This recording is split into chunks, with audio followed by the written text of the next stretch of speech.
What's up, guys? It's your man Donovan Sharp, and welcome to this special Sunday edition. So today is going to be a little bit different. This is not going to be TSR live. So hopefully, if we get enough people, if we get enough response, this is going to be my free consultation Sunday. These are going to be my free consultation Sundays. I normally do my Sunday Zoom call right about this time on Zoom, but I know that there are a lot of guys out there who are not members, whatever the case may be. But you still need advice. You still have questions about your girls, your rotation, whatever the case may be. A lot of you guys got a lot out of the gentleman Tesvlo. A lot of you guys seem to like the advice that I gave him, so I figured, you know what? Why don't I make this a regular thing? So we're gonna go ahead and get this party started here. And oh by the way, after the live stream, that's right, guys, that's right. There's going to be a Sunday breakdown of Temptation Island. Right after this live stream, there's going to be a Sunday breakdown of Temptation Island. So you certainly don't want to miss that. Obviously, if you missed the live, no problem. You can become a patron at patreon.com/Donovan Sharp. Less than 17 cents a day, you get access to all of the dating show breakdown seasons and everything in between. 110,000 hours of content and so on and so forth. So let's not waste any time. Let's go ahead and get into it. So I'm going to go ahead and bring on Kevin from Kevin in Paraguay. Kevin, are you with me? Yeah, man. Thanks for having me. Yeah, absolutely, man. So you gave me a little bit of detail. On the situation that you are in. So take it from the top. So you're in Paraguay. You're a passport bro, and tell me what led up to that, and then we can get into the situation going on with your girl here. Go ahead. So I just got sick of living in New York. Okay. The honest truth was I always knew I wanted to travel the world. I wanted to do it while being a famous rock star, right? I was writing songs, I was playing guitar, and about a year and a half ago, I brought a sign up to a concert asking if I could play the guitar on stage, and they pulled me up, and I'm in front of 15,000 people, and I'm having a panic attack. Nice. It's like straight out of a movie. I finish the song, I take a bow, and then I walk off stage, and I'm like, I think I'm done doing this. And I was kind of at a point where, I was really confused. I'm like, okay, well, this is what I wanted to do my entire life, and now it's like I kind of felt like the rug was pulled out from under my feet. Okay. So around that time, I was trying to figure things out, and I kept seeing things about the passport bro movement, and it just dawned on me. I'm like, I don't have to be a famous rock star to travel the world. There you I go. can just be a passport bro. 6 months later, I was on a flight to Japan, and then I went to Thailand, Vietnam, Poland, Italy, Argentina, Mexico, back to Argentina, and now I am in Paraguay. Okay, so all right, very good. I appreciate the Reader's Digest version. So what's going on with your so the details that you gave me earlier is that you met a girl in Paraguay. Hopefully I'm getting this correct. You said she was a virgin and it ended badly. Sort of, yeah. She told me she had she was dating one guy. Mm-hmm. They dated for 4 years. I know she has a very low body count, but she did it for 4 years. Got it. Okay. So I got your details mixed up with somebody else. But so take it from the top here. Where did you meet this girl? How did you meet? How did things progress? I was going to the mall to get lunch. I was walking from my apartment and saw this gorgeous, like Jessica Alba looking chick. And I went up, started talking to her, got her number, and then I started to schedule the date. Next day, at the same time, I ran into her, same time, same place while going to lunch. Walked her to her place, just did some DHV stuff, right? And I scheduled the date. We met up like a week later. She ghosted me, but I ended up getting it back. We go on the date. Good first date, didn't smash, but second date, we smashed. I bought her flowers, funny enough, which is something I've never done in my entire life. Oh, wow. Never even bought my mom flowers. Wow. Like, that's something I was just like so against. Like, these girls are like super traditional, super feminine. I was going to ask you, so what, obviously, you don't do that with American women. What compelled you to buy her flowers? Like what told you, you know what, I think I can get away with buying this girl flowers and she's not going to disqualify me? It wasn't getting away with it. It was something I just genuinely wanted to do. It was okay. Almost like, oh yeah, I feel like I'm gonna have a burger tonight. it's almost like, I'm gonna go do that tonight. Like it was just like, it was a good first date. I felt like she was really feminine, really sweet, and her reaction to it was just like over the moon. She was like as if I just gave her like a diamond ring. Okay, and what happened from there? I smashed. Okay. And it was really good. Okay. Saw her again a week later. And she asked me if I was seeing any other girls just randomly. She's like, Okay. can I ask you a question? I'm like, sure. I thought she was gonna ask me if we could eat like pasta. And then she's like, are you seeing anybody else? So I told her I saw someone else this past week, but it wasn't a big deal. Saw her on Valentine's Day. And then like 2 weeks later, she told me she loved me unprovoked. Okay. And then I had the talk with her. I told her, I'm like, hey, listen, I want to be your boyfriend, but I'm going to have a hard time being monogamous. Fireworks, obviously, I didn't expect her to be like, ooh, tell me more, like in the movie Grease, you know Yeah, what I sure. mean? Like, I didn't expect her to be excited about it. But I figured, she might be down for it, but I'm like, let me try the whole monogamy thing. I've never been in a monogamous relationship.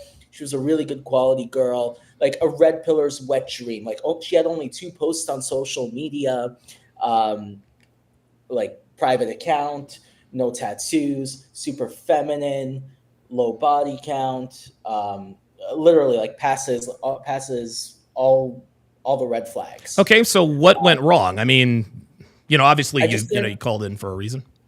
I just couldn't do the whole monogamy thing, and I spoke with her yesterday, and I told her, I'm like, hey, listen, I'm having a really hard time with the whole monogamy aspect, and I ended up breaking up with her. And she told me she ended up coming back to my place like an hour later after I left her place, basically in tears, basically being like, I don't want to lose you. And she agreed to doing the whole one-way non-monogamy thing on my end. Okay. And it wasn't because she actually wanted to do it. I feel like it was more because she was scared of losing me. And I don't like the fact that it's coming from there. And, now that, we're in this position where, I was honest with her about it. I didn't lie to her. I didn't cheat on her. For me, that's, my ethics are really important. My question is, how do I manage this one-way non-monogamous relationship going forward? Well, I mean, it sounds to me like you've got it figured out. You broke up with her because you told her you couldn't do the monogamy thing. And, an hour later, she comes back to your place. And it would appear that you wait, hold on. So you said that it's going to be open on your end and closed open on your end, closed on her end, correct? Yeah. Okay. I'm making that very clear. Okay. And does she have a problem with it? On the surface, she definitely does. It's like she's only doing it because she doesn't want to lose me, and eventually she's going to just have a moment where it all crumbles down like a house of cards. Okay. Yeah. Honestly, Kevin, honestly, the reason I brought you on is because I thought you were actually having an issue with your relationship, but it sounds like things are going well, man. Like, it doesn't sound like, I mean, listen, all women are going to have a problem with you being non-monogamous. That's fine. And to be honest with you, the only reason why you're able to get away with, being honest with her about, being non-monogamous is because you are, of course, in Paraguay, right? Obviously you try that with a Western woman and her ego gets in the way. So it appears that she doesn't appear to have an ego. Is that accurate? Well, when you look at her previous options, like her previous boyfriends and her previous options and all the other options that she has, it's like, would she rather be with a Paraguayan guy that will go out of her way to cheat and will be totally dishonest? Or would she rather be with a guy that just looks her straight in the eye and just tells her the truth? Okay, and what was her answer to that? No, I'm just saying, like, that's like, I'm the best option that she has, more or less. Okay, all right. I mean, honestly, Kevin, it doesn't sound like you need my help. To be honest with you, man, it sounds like you've got this under control. She knows that you're going to be seeing other girls, right? She's obviously, I mean, hopefully she's not going to be seeing other guys. And here's the thing, Kevin. Yeah, on the outside, she might have a problem with it, but just like you said, she doesn't want to lose you, so she is going to deal with it. The only suggestion that I have for you in terms of being non-monogamous is just don't throw it in her face, right? Oh, 1,000%. Yeah. Like if you say her, oh, I just got back from, seeing Yolanda or, Lupe or Stefania or whatever the case may be. And even though you probably could get away with that, it doesn't really do you any favors. So long as she knows, as long as she doesn't see it, smell it, taste it, hear it, whatever the case may be, I think you're good to go. So is there any other thing I should focus on? Like, for example, like I already have it that I'm going to see her 2-3 days a week. I'm literally might get a separate phone separate WhatsApp for these girls, for these other girls rather. And like literally my attention would be on her. And then, the other, 3-4 days of the week, I'm just going to, do my thing. Yeah. Honestly, Kevin, dude, you're a well-oiled machine, dude. Like it really, no, seriously, it sounds like you've got this under complete control, man. Okay. I don't see any issues. I really don't. I don't see any issues, red flags. Feminine, docile, submissive, et cetera, and she appears to be okay with you seeing other girls. I don't really see. There's really no need for me to really counsel you. It sounds like you've got this under complete control, man. Well, I didn't think I had it under control, but thanks to you, thanks for pointing me in the right direction. No, absolutely. All right, Kev. All right, I'm gonna go ahead and pardon me. I'm gonna let you. All right, I'm going to go ahead and let you go. So I've got the link is in the description, by the way. The link is also in the I don't think it's in the description and it's in the bio. It's actually pinned. Let me make sure I pin this in the chat. What I'm going to do, guys, is while I wait for you guys, and again, this is normally when I do my Sunday Zoom calls. I'm expecting somebody else actually in the comments. Said that he had an issue with his relationship, and I may have gotten the details mixed up. However, in the unlikely event that they don't show, that's all right. I've got a couple of video reactions to do, and away we go. We've got a loyalty test from Udi, and it looks like this was dropped 2 days ago. Nervous? Oh, wait a minute. Looks like this was dropped 2 days ago. And so what we're going to do is 1 second. I'm going to give you guys a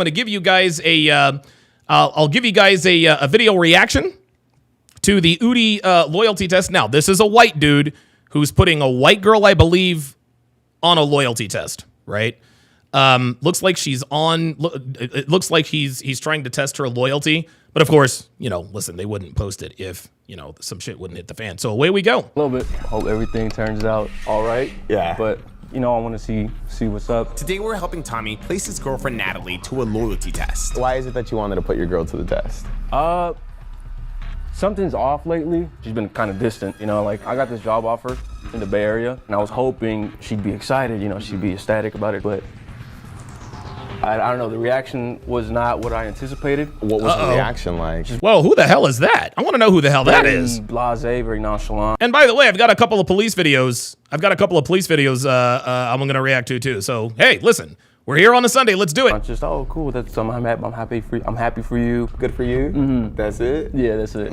I understand she's got her own life here. I don't know. I just wanted more. What reaction did you expect out of her? Just being like, I don't know, a little more affectionate. Tommy didn't want to share this at the time, but we actually filmed this video shortly after the LA fires. And unfortunately, Tommy lived in one of the evacuation zones. During the time he was evacuated, a friend from up north offered shelter and work. According to him, he was thankful, but wasn't even considering making the move. When he told Natalie about it though, he became nervous and suspicious. On top of her already being distant, her nonchalant attitude made him feel like she didn't care about him or was already checked out of their relationship. Oh shit, nonchalant attitude. So you see, what you guys have to understand is the reason why these dudes put these girls on these loyalty tests is because something is off, right? A lot of us talk about the fact that, oh, he's clueless and this and that and the third, but guys, listen, it is our masculine instincts that tells us that something is amiss.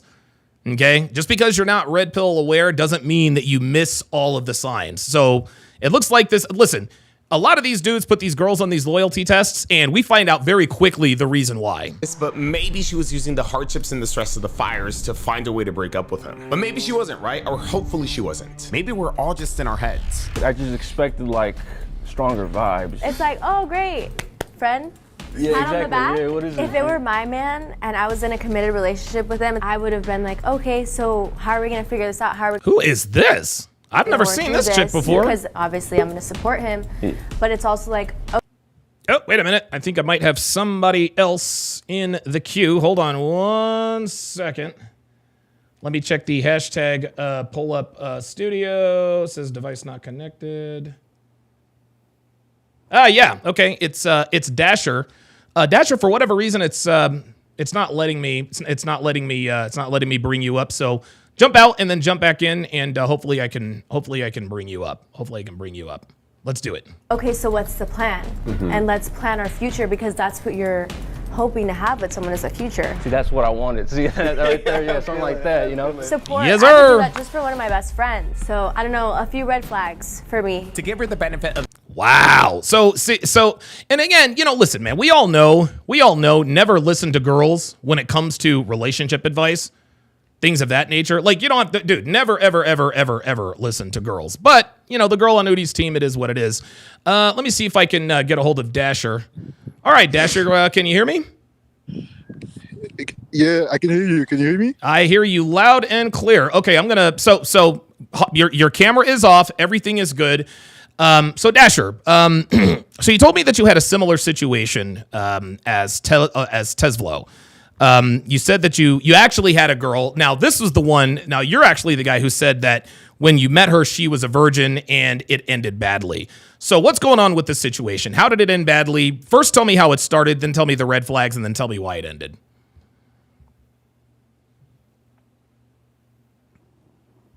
Dasher, you there?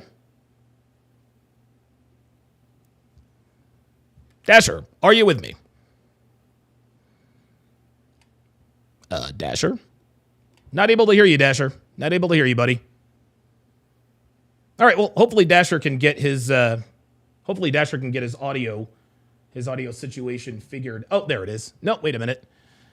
Yeah, hopefully Dasher can get his audio situation figured out. In the meantime, let us continue with the reaction. Oh yeah, he jumped out. He's going to have to jump back in. Okay, here we go. the doubt, maybe Natalie was going through something herself. She lives in LA, not near the fires, but maybe she was going through something that explains her nonchalant behavior. Nah. And it's funny. And it's funny, guys. Udi really does try to give these girls the benefit of the doubt. He really does try to give these girls the benefit of the doubt. But as we all know, guys, when you give girls the benefit of the doubt, they will let you down every time, especially modern women. If she is unhappy or checked out of her relationship, that doesn't justify her to cheat. She should talk to Tommy, something he claims that he's tried to do. She got a roster, bro. I don't know. That's what it sounds like. Yo, look at old boy. Look at old boy. She got a roster. There it is. Out there. I don't want to put that out there. I hope not, but What if she passes? if she passes? Yeah.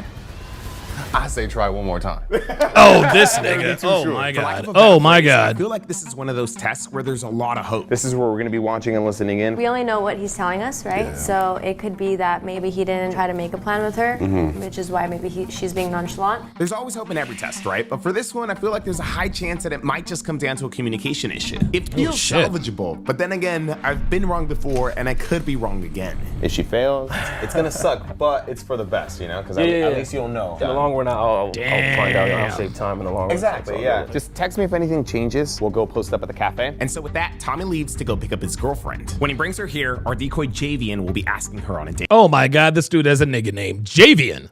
Javian and Daylon. Let's go. Some of you might remember him. How's the dating life going? Man, I know it's been a while since, huh? I don't think it's much changed. You got to record another one. With the moment of truth around the corner, only time will tell if Natalie will remain loyal or if she will decide to cheat. Here we go. Let's do it. Righty. Damn, who is that? Yo, who's the bitch? Instead of having Tommy bringing Natalie straight here, we were first gonna have him bring her to a nearby cafe. Badass Cafe. Oh, this is the perfect title This is a for that. badass cafe. This is a badass cafe. Just sit outside and make sure that they come to you outside. We constructed a plan that required us to break the ice with the couple at this cafe, and by us I mean Javian. On top of getting comfortable with the couple, Javian also had to convince them to come over. With Tommy in on the plan, this would be easy. We just had to make sure Natalie's guard was down and that she wasn't suspecting a thing. While they're trying to figure out if Javian's gonna be successful in bringing the couple to this house, I'm gonna try to figure out my heritage. Yep, today Here we go. I decided to find out my heritage with my friends. And don't worry guys, yes, your DNA Oh, there's is safe for a Daylon. short time. None. Hell yeah. Oh, I'm 66.4 Nigerian. Oh shit, Daylon is 2/3 Nigerian. Damn, no wonder he's got the game. He's got the Nigerian scam gene. Okay. Wow. I'm 10% Ecuadorian. 10%. I thought I was like 50%. Wow, hold on. And I'm 1.1% Portuguese.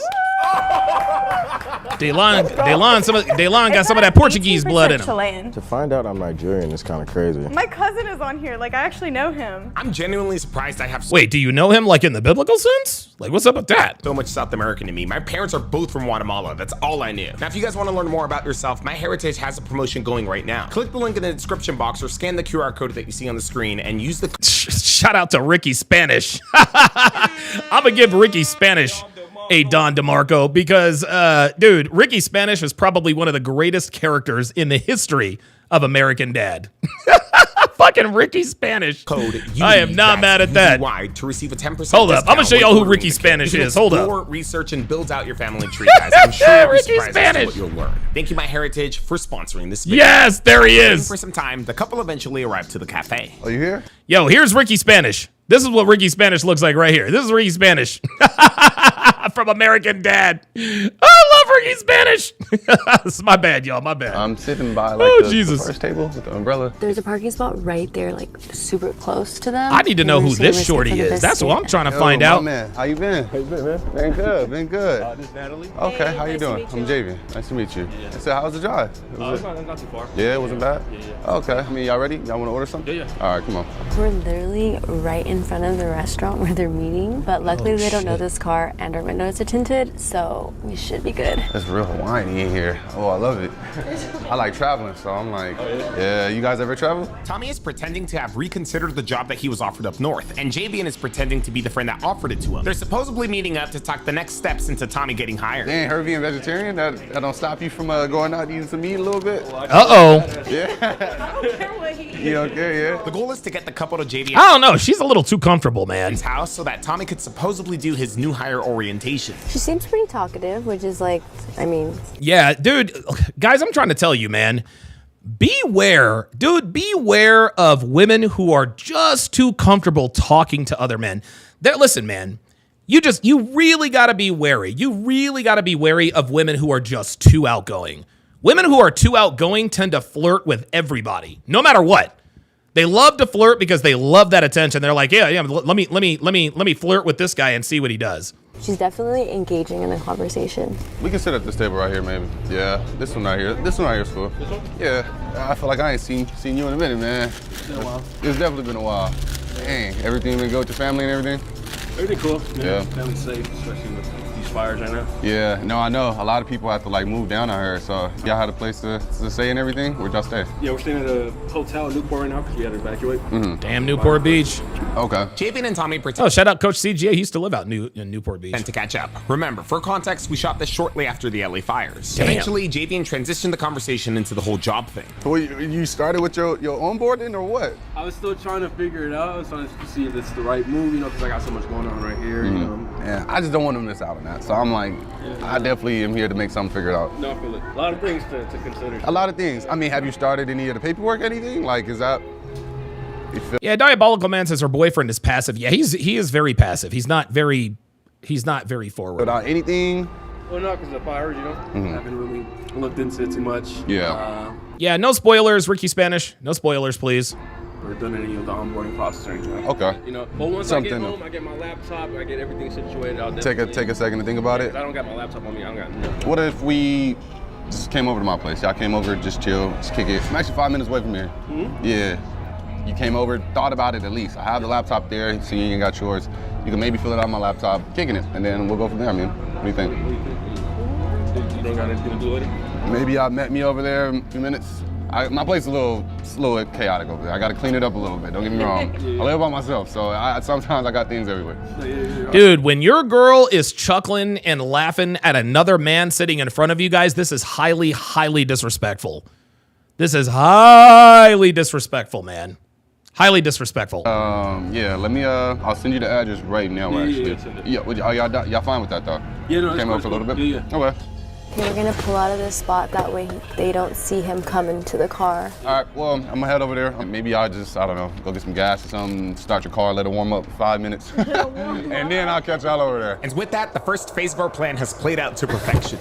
I was afraid you weren't gonna find the car because we had to move the car to get closer. But mission accomplished, right? They're gonna come over. They're for sure coming. In case you could just have them waiting outside of the... I can have them wait outside. I don't have a problem with that. I told him it was a little messy. My house was messy, so. Alrighty, I think we're solid. I think we're good. I think we're gonna have a very good test. I think Javian's gonna do his thing. Yo, you outside? All right. There we go. Let me come get you right now. Why am I nervous? Hey, man, y'all made it. Welcome, man. The reason why she's nervous is because she knows this bitch is going to cheat. The reason why she's nervous is because she also observed the woman. The woman's like, Come in, come look inside. Way different from my last spot. Javian walks the couple inside and begins being a good host. Y'all both want water? Yeah, I got you.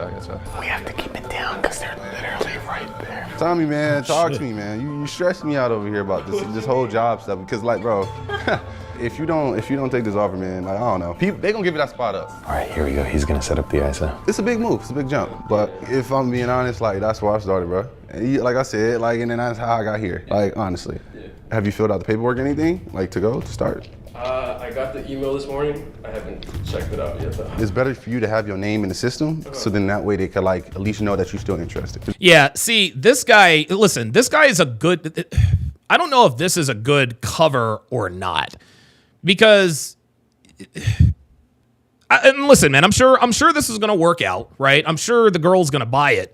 But me, I'd be instantly suspicious if that young guy with that, I mean, he's talking, you know, he's speaking in swang, like he's supposed to be the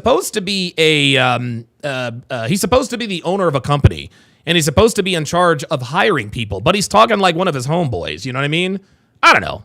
Maybe I'm overthinking. If your name is nothing's filled out, they're gonna get that spot up, man. Oh yeah, no, I'll definitely. Yeah, so I got you in my office or something, man. Okay. So this one could be a little quieter because the videos you want to listen to it and stuff. So yeah. Perfect. Javian takes Tommy into his office to supposedly do his orientation. This is the office right here. Take a seat right there, man. Just pull up your email. It's gonna ask you to just log in with the same info that you do when you're on site, and then you'll be good from there. It'll prompt you. I'll check in with you. And with that, Javian gives himself the ISO. All right. I be wanting him to take the opportunity, man. Opportunities like that don't come like that. So. How you feeling about everything? Do you think she's suspecting anything? I don't think she's suspecting anything so far. How's the cafe? How's coming over here? She didn't think it was weird? No, she was good? Nah, she didn't mention anything, so okay. Yeah, I think we're good. Oh. You guys, you can always tell. You can always, and listen, there's nobody's 100% in their predictions. But I'm telling you right now, it is already a bad sign that she was so open and comfortable with the boss, with Javian, right? Like Javian said something and she laughed. Guys, I'm telling you right now. I'll tell you one more time. If you and your girl are talking to a dude in any situation, and she laughs or chuckles at something he said, dude, your bitch she is looking for a reason to cheat. She is looking to cheat. Your woman, I mean, because, dude, oh my God. Just think about that situation. Think about if you and your girl are sitting with one of your homeboys or friends or whatever. He says something funny, my place is a mess, and she goes, right? If you are, look, if you are red pill aware, you're checking that shit right away, right? Like, let's just say I was in that situation. As a matter of fact, I was in that situation. Story time for Donovan Sharp. G Manifesto says, Don, what are they supposed to do? Ignore any jokes and sit with a scowl? Yes, G Manifesto. That's exactly what the fuck they're supposed to do. Is sit there with a goddamn scowl. Okay? That's exactly what she's supposed to do. And I know that was sort of a sarcastic type question. No, I'm answering it dead fucking seriously. I don't give a fuck. I don't give a fuck. Even if your girl thinks it's funny, she should not laugh. Laughing at another man's jokes in front of her man, that is out of bounds. This girl seemed comfortable and talkative and blah blah blah blah blah. This is why we tell you guys to stay away to stay away from extroverted girls. So when Devin and I went to Hawaii almost 9 years ago, we're on the bus and we're headed up to Mount Mauna Kea. And I remember the guy, our tour guide, tall, good-looking guy, beard, looked like an outdoorsman or whatever. And he gets on the intercom and he says, "Hey, are we all having fun today?" And Devin goes, "Woo!" She was the only one that did it. She was the only one that did it. Now, this is our first vacation together, right? The training process hadn't started, okay? So what did I do? I looked right at her. I said, "Cut that shit out right now." I said, "Nuh-uh, you ain't doing that. You ain't doing that." But Donovan, all she did was say, "Woo." Nah, bruh. Nah. It goes deeper than that. It goes deeper than that. Because I can promise you, if our tour guide was some fat, tubby, lard guy, "Hey, who's having fun today?" Devin would have sat there as quiet as a fucking mouse. She'd have sat there as quiet as a mouse. The only reason why and this is the thing, girls know when they laugh at someone else's jokes, they know that is a sign to them that they are attracted to them, right? Like, they know this subconsciously. And here's another thing. Laughing at his jokes brings attention to her. Ha, ha, ha, ha, ha, ha, ha. I told her, cut that shit out right now. She said, dude, not a peep came out of her. Not a peep came out of her. If you are with your girl, and all of a sudden she starts getting loud and demonstrative and all that good stuff, take a look around. Take a look around. Somebody is around that she's attracted to. Here's story number 2. Later on that week, her and I are having breakfast. As a matter of fact, it was the halftime show of Carson Wentz's rookie year. The Vikings were 3-0. I think the Eagles were 1-2. Okay? We ended up winning that game, by the way. So we're sitting there having breakfast outside, beautiful view. All of a sudden, Devin she starts talking with her hands and this and that and the third. And so instantly, I knew that there was somebody attractive around. So I turned around, and sitting behind me was a dude who may as well have been fucking Thor. You want to know what I did? I went right to the side, and I said to Dev, I made sure that they could see each other. I said, "Dev, if you want his number, all you got to do is ask." Like, we're on vacation. But if you want to switch rooms, I don't mind switching rooms with him if that's what you want to do. Devin turned a brilliant fucking shade of magenta, and she never did that shit again. I'll be goddamn if the bitch I'm with is going to be inadvertently, indirectly flirting with another man. Fuck that. Do that shit on your own time.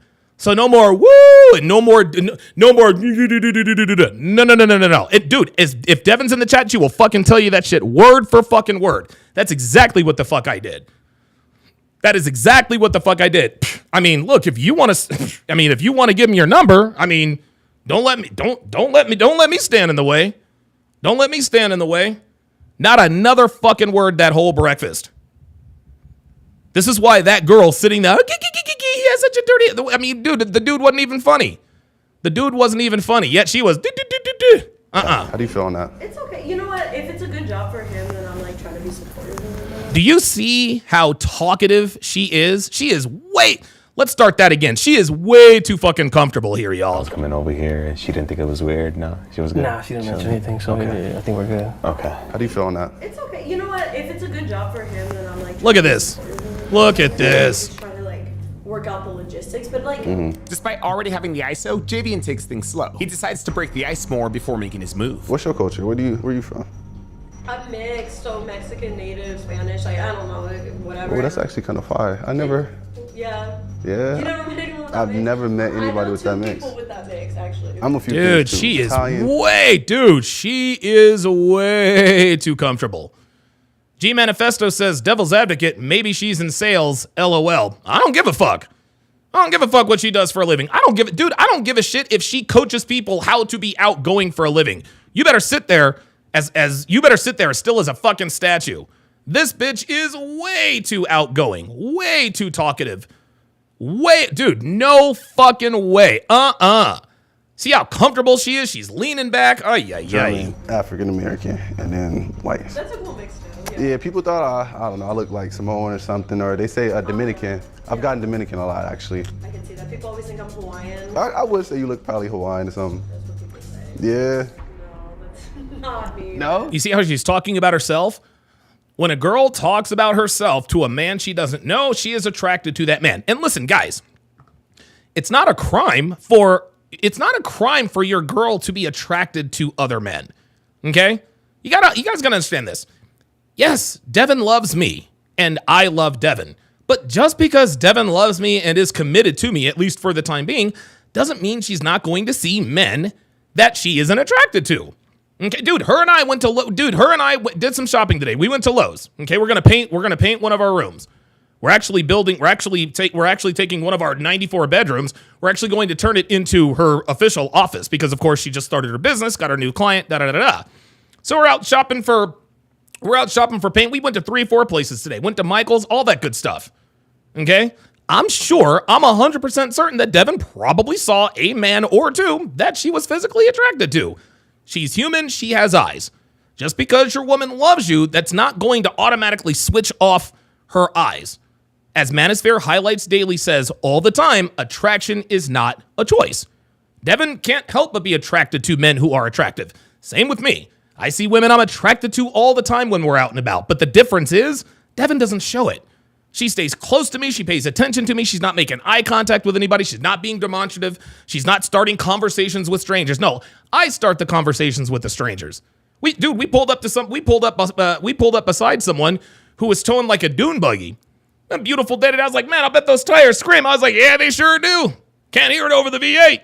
But if Devin had leaned over me like, hey, I bet those tires scream, I'd have been like, no, sir. I'd have put that shit to a stop. Beware of the gregarious girl. Let's get it. I guess, sure. I mean, you look like well put together though. Like as if you. There it is. Thank you. See? He keeps complimenting her, and she's already saying thank you. Take your time when you out the house. I'm done. You got a nice smile though. That's the first time. That's the second time she's like, I'm done. You're funny. Thank you. Yeah. It's Oh my God, this is something bad. I first see like when I look that way. Thank you. My mom is a dental assistant, so I have braces. Oh You my have God. braces too? I never did, but I had Invisalign Your though. teeth are pretty straight for not having braces. Is it really? Yeah. Your teeth are pretty straight for not having braces, He's though. doing good so far. He's like just See. Here's the thing. See, these guys. See here, guys. These guys are missing the signs. Okay, Udi and whoever this dude, they're missing the signs. Oh, your teeth are pretty straight for not having had braces, though. Guys, this is flirtatious behavior. Okay, this is flirtatious behavior. She's complimenting him and he's complimenting her. being friendly, talkative. Yeah, no, this is way too friendly. What do you said you working in nightlife, right? Nightlife. Yeah, so yeah, I work in... Yeah, look at this. Alex Costin says, crazy how this woman who is being tested just tells her life story to a total stranger. Right. in like a nightclub right now, and then I go to school every day. That sound fun. Wait. Say what? If I could get paid to party, you probably wouldn't. Hold up. That sound fun. Wait. Yeah, so yeah, I work in like a nightclub right now. Oh my God. You work in a nightclub. So this woman is outgoing, she's flirtatious, and she works in a nightclub. And then I go to school every day. That sound fun. Yeah. If I could get paid to party, you probably wouldn't see me. I probably wouldn't have this house. I'm trying to find like a balance because I'm like, okay, I don't Yeah. work out too much, but like, Okay. No, I get you. What you going to school for? well, right now I'm just doing like a communication. Communications. Okay. So I mean, you like to talk to people and stuff, right? Right. Okay. Then in nightlife, you meet a lot of people doing that, though, right? Yeah, but it's I really don't care says indirect flirting. This girl is too open around a male stranger. This is crazy. This is absolutely crazy. Unbelievable. Yeah, Elena says this explains her flirtatious behavior. I don't think it does. I think that she's naturally outgoing. I think that's just how she is. Oh, well, I really don't care says, okay, she works at a nightclub. That explains why she's very open around male strangers. There you go. Man. You got, dude, oh my God. I wonder how he met this chick. it's like a lot of drunk people, and sometimes they get annoying. And They hit on you a lot, right? Like I feel like that's you get hit on probably like every night, right? yeah, sometimes they do, and then sometimes they don't. I'm Okay. trying to do my job, you know. Okay. This dude should be concerned. Hey, so once again, this was news to us. Tommy never mentioned that she worked at a bar or a club or whatever. It's not a bad thing, it just validates his suspicions. Does she flirt for cash? And if so, is it just for cash or does Oh my God. So you mean to tell me that Tommy might not have known that she works at a nightclub? What's up with these bitches working at clubs and not letting their men know? Absolutely crazy. keep in touch? All right, I think I've got Dasher. Up. Dasher, can you hear me? Yes, I can hear you. Okay, very good. I guess you were having problems with your connection last time. Yeah, with my phone. Yeah. No. I It's don't all know good. If I No. should use my phone or my computer. Okay, yeah, no problem at all. We got you here. So, number one, thanks for coming up. I appreciate you. Pardon me. I appreciate you. Coming on and telling us your story. So tell me what's going on. Tell me what's going on with you. Tell me what's going on with you, your girl, whatever the case may be. You said that you had met a girl who was a virgin. You guys hit it off, and you said that it ended badly. So take it from the top here. Okay, so sorry for my English. That's okay. Because I'm a French speaker, but okay. But last time we talked on your show 2 years ago in 2022, and I was on your stream, and yeah, so that was about the version that I met, and so we met. And I remember you. I remember you. Yes, I do. Yeah. You're a dark-skinned black guy, if I remember, correct? Yeah. Yes, I remember. And I remember that you had told me that you met, if I can remember correctly, oh my God, if I remember correctly, you did tell me that she was a virgin and that she was a quality woman and this and that and the third, but you weren't sure, and I had my doubts. Okay, so give me some updates. What has gone on with this girl? So this was a couple of years back, right? You did talk to me, and I do remember. I don't remember all the details, but I do remember you. So tell me what happened. What transpired?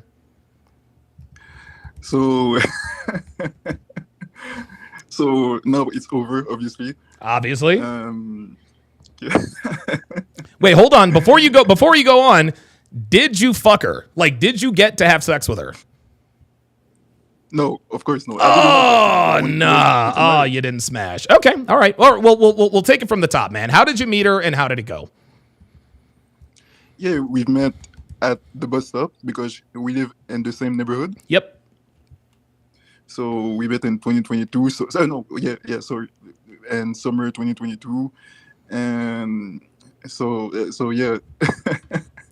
You're surprised I remembered. You're surprised I remembered you, aren't you? Yeah. I remember you. Dude, I remember you because I remember I was like, dude, I don't know. You said you had a snowflake. I'm not 100% sure, but go on. So, okay.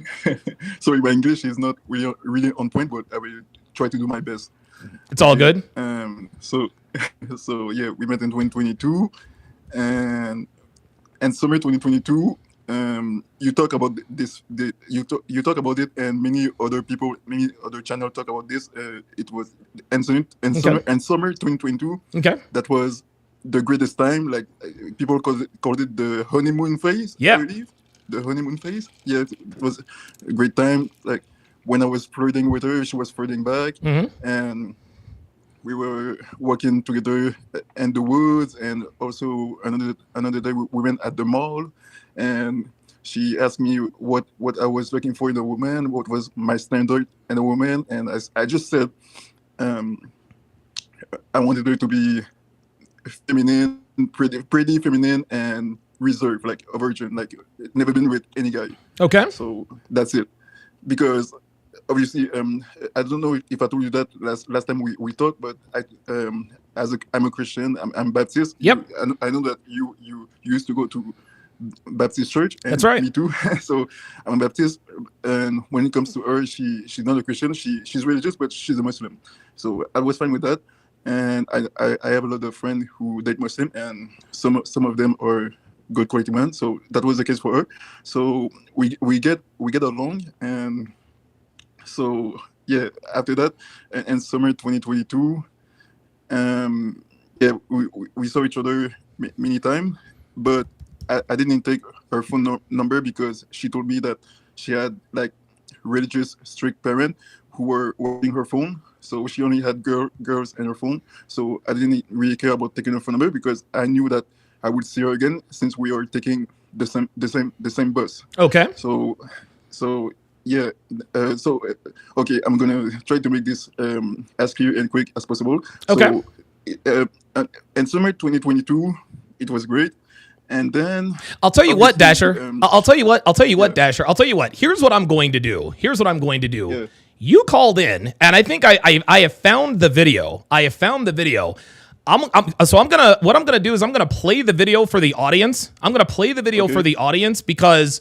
Oops, sorry about that. I'm going to play the video for the audience. That way they can sort of get caught up on this because I had no idea it was you until I saw the Toronto Maple Leafs logo. I was like, I remember who this guy is.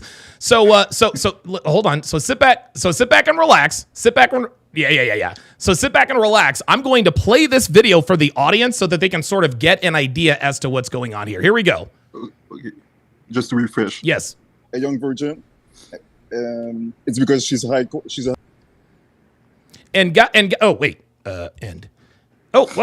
cancel. Hold on. Sorry about that. Here we go. All right, so you guys listen, you guys know that I have a fantastic memory. This is this dude on the screen right now. Check it. A young virgin. It's because she's a high quality woman, you know? Yep. And I believe that she is worth the risk, you know. So yeah, that's why I disagree with you So about that. Okay, so your disagreement was because when I was on with Alex with Playing with Fire, I said that if you get married to a woman while she is young, that means she's low value. Is that what I said? No, you said that if a man marry a woman when she's young, he's not high value because of the court system and all the laws about marriage, and because you teach men to not get married. I disagree with that. I believe that men should get married because I'm a traditional man, you know. So okay, yeah, you know where I come from. So okay. yeah. Okay, yeah. No. Look, I completely understand what you're talking about here. Men should not. I'll put it to you this way, and this is funny. We actually had a conversation about this on hashtag Had a Relationship podcast yesterday. Is there has always been the institution of marriage has been around long before court systems ever got involved, right? 500 and 600 years ago, there were men and women who considered themselves to be husbands and wives to each other without the state being involved. Now, the organization that oversaw the marriage was the church, but the church did not get involved legally. So I would submit to you that men should not get married in a legal sense. Don't sign a marriage certificate. Don't sign a marriage license. If you really want to get married to a woman, then do private marriage. Get married in a church, have the whole ceremony. Just don't do it legally. That way, you can show the world that you have chosen a woman. The world knows that you are calling yourselves husband and wife. Just because the court system doesn't see you as a husband and wife does not mean that you are not a husband and a wife. Devin and I, we're not married. We're not legally married. We're not private married, but people still call us husband and wife because we've been in a relationship for nearly 6 years. So what are your thoughts about private marriage? Yeah, I agree with what you're saying, but how can I put this? There's many people who still take the risk to legally get married despite of all the laws, and I'm ready to take that risk if that woman is high quality enough. You understand? So I'm not scared about the government and all the laws because I trust that woman to not screw me over in the divorce court and to stay loyal to me until death.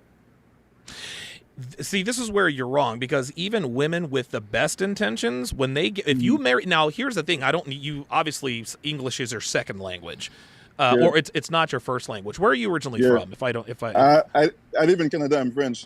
Oh wow. Oh okay. Yeah, and so so you live in the West. Even if you were to marry, let's just say that you were to meet a high quality woman out in Eastern Europe. Let's just say she was from Estonia. She was traditional, feminine, blah, blah, blah, blah, blah. If you bring her back to the West, the UK, the United States, Canada, et cetera, if you bring her back to the West, you're putting your personal wealth at risk because now you're subjecting yourself to being, and here's the thing. Women in the West are encouraged and incentivized to blow up their relationships so they can get all their cash and prizes. So while you might think, hey, listen, I'll just choose a woman who is less likely to screw me over, even the most well-intentioned traditional women are encouraged not only by the court system but by everything around them. So what's the point of getting legally? There is no advantage to getting legally married. Why not just have the ceremony without getting the state involved? Yeah, I agree with you. Yeah, I agree. I still believe that I have to take that risk. I don't know. It's because of my religious belief. I'm Christian. That's how this is what. So okay. Yeah. No. Look, I got you. So if you and listen, I've got nothing against people who are religious. So why not have the church oversee the wedding? Why not keep the state out of it? Why not have the church and why not have the marriage in whatever church that you want to go to? You guys can make a big thing of it. You guys can cut the wedding cake. You can have the first dance and all that good stuff. Just keep the state out of it. If you want anybody involved to make it official, have the church be involved, because the church doesn't have any the church doesn't determine what the law does. Because if you guys decide to divorce or go your separate ways, she can't take half of your present and future earnings. Now, if you guys have children together, that is clearly a different story. If you make people with another person, then as a man, you need to be financially responsible for those people, whether you're with your ex-wife or not. But here's the thing: if you keep the state out of your marriage, if you just do it unofficially, do a private marriage, this makes it less likely for your woman to blow up your marriage for no reason. Now, she might still do that, but at least you still have everything that you came into the marriage with, without her having to fleece you just because you thought that she was a dutiful and doting woman. I'll give you the last word. Yeah. So yeah, I agree with what you're saying, and because of my religious belief, I really need to have that marriage license to have a legit marriage according to the Bible. So yeah, I understand the private marriage. I understand this argument, but I will still take that risk. And if I get screwed over, then yeah. So no, no, you're doing it all wrong. I don't believe that it's gonna happen. I don't believe that it's gonna happen to me. Why do you think? I really trust. Wait, hold on. Have you found a woman you want to marry yet? Here we go. Yes. I found a virgin. I found a virgin, and I think that she might be a good. She might be the wife of material. Yeah. Okay. Yeah, How old is she? How old are you? She's 20. She's 20 years old. I'm 28. Okay. That's a good age gap. How do you know she's a virgin? Because of her upbringing. She's born in a traditional household, and she said that she never kissed any guy. She doesn't believe in boyfriend, girlfriend. She doesn't believe that she have to get married to be in a committed relationship, and she is really chaste and abstinent. If you talk to a woman, you know that she's a virgin, because she really doesn't have the same language of most modern women. So I really know that she's really religious also. So I know that she's telling the truth. So yeah. Fair enough. So what you're telling me is that, and I understand where you're coming from. You'll never know what a woman's notch count is. But what you're telling me, and I think you'll probably agree, is that based on what you've seen and heard from her as of right now, it is far more likely than not that she has a very low body count, if any body count at all. Yeah. Okay. Exactly. Was she where was she raised? Was she raised here in the West, or was she raised in another country? She was. She's Algerian. She's come from Arabian countries. So she moved in. She moved there with her parents, and yeah. So she was raised in Canada and Montreal. Okay, very good. Yeah. Listen, I'm happy for you to meet a woman who appears to be a virgin at the age of 20 years old. Like, listen, man, this is a good thing. Just you need to understand that women are not good, they're not evil, they just are, okay? Yeah. And yes, she was raised in a traditional household, and she apparently is a virgin, but that doesn't mean that she won't gut you if given half the chance. Yeah. If you bring her to an environment that encourages her to do so. Does that make sense? Yeah. So also I forget to tell you, she also believes in traditional gender roles. She believes that she have to submit to her husband, and this is a huge green flag if she believes that in traditional gender role and she have to submit to her husband, which make her different than the vast majority of women today. No, listen, you're right, but this sounds good, and I'm not saying I don't believe you. I'm not saying I don't believe her, but any woman can say anything. There are a lot of women out there who have said to me, like, I believe in traditional gender roles, and then when I open the door for her, I pull up my credit card to pay for whatever date we're on. Well, I can pay it myself. So just be very wary of that. If I were you, if you really do think that this girl is wife material, you can actually test her. Here, this is a very, very good way to find out what her intentions really are. Have you guys talked about marriage? Yeah. Okay. All right. And my guess is that she's probably excited about it. Am I wrong? Yeah. Okay. Come at her with this, and this will tell you instantly what she's really after. Tell her, you know what? You don't have to tell me what her name is. We'll call her Michelle. Hey, Michelle, you know what? You and I have been talking about marriage. I'm excited. We both want kids, and et cetera, et cetera. But given the state of the court system here in the West, I think it's probably best for us. As a matter of fact, here's the way we're going to do it. We're going to keep the state out of it. We're going to keep the government out of it. Listen, I'll give you the wedding. You can invite your parents, and we can have the wedding cake and the dance and all that good stuff. But we're going to keep the state out of it. Wait a minute. Does this mean that we're not? No. We're still going to be married because it's more important for us to be married in the eyes of God than in the eyes of the court. And just put it to her like that. Listen, nobody, as far as we're concerned, we don't care. Being married in front of the eyes of God is much more fulfilling than being married by the court. Okay, listen, we'll have the pomp and circumstance because I know that you and your family, you want to see that, but we're not gonna get the state involved. We're not getting Canada involved. We're not getting the United States involved. We are just going to make a commitment to each other. We're going to get married, but we're going to have a commitment ceremony where nobody is involved in our relationship, at least not on the government side. If she is on board with that, if she really and truly does love you, if she wants to really have a relationship, if she really wants to marry you and have kids, she doesn't care whether or not the state's involved. However, if she has nefarious intentions at that point, she's going to make a big stink about it, right? She'll be like, well, wait a minute, why can't we get married? And tell her, look, we will still be married. Everyone, our friends and family will know that we are husband and wife. The only difference is that the state and the government will not be involved. If she has a problem with that, then you have a problem.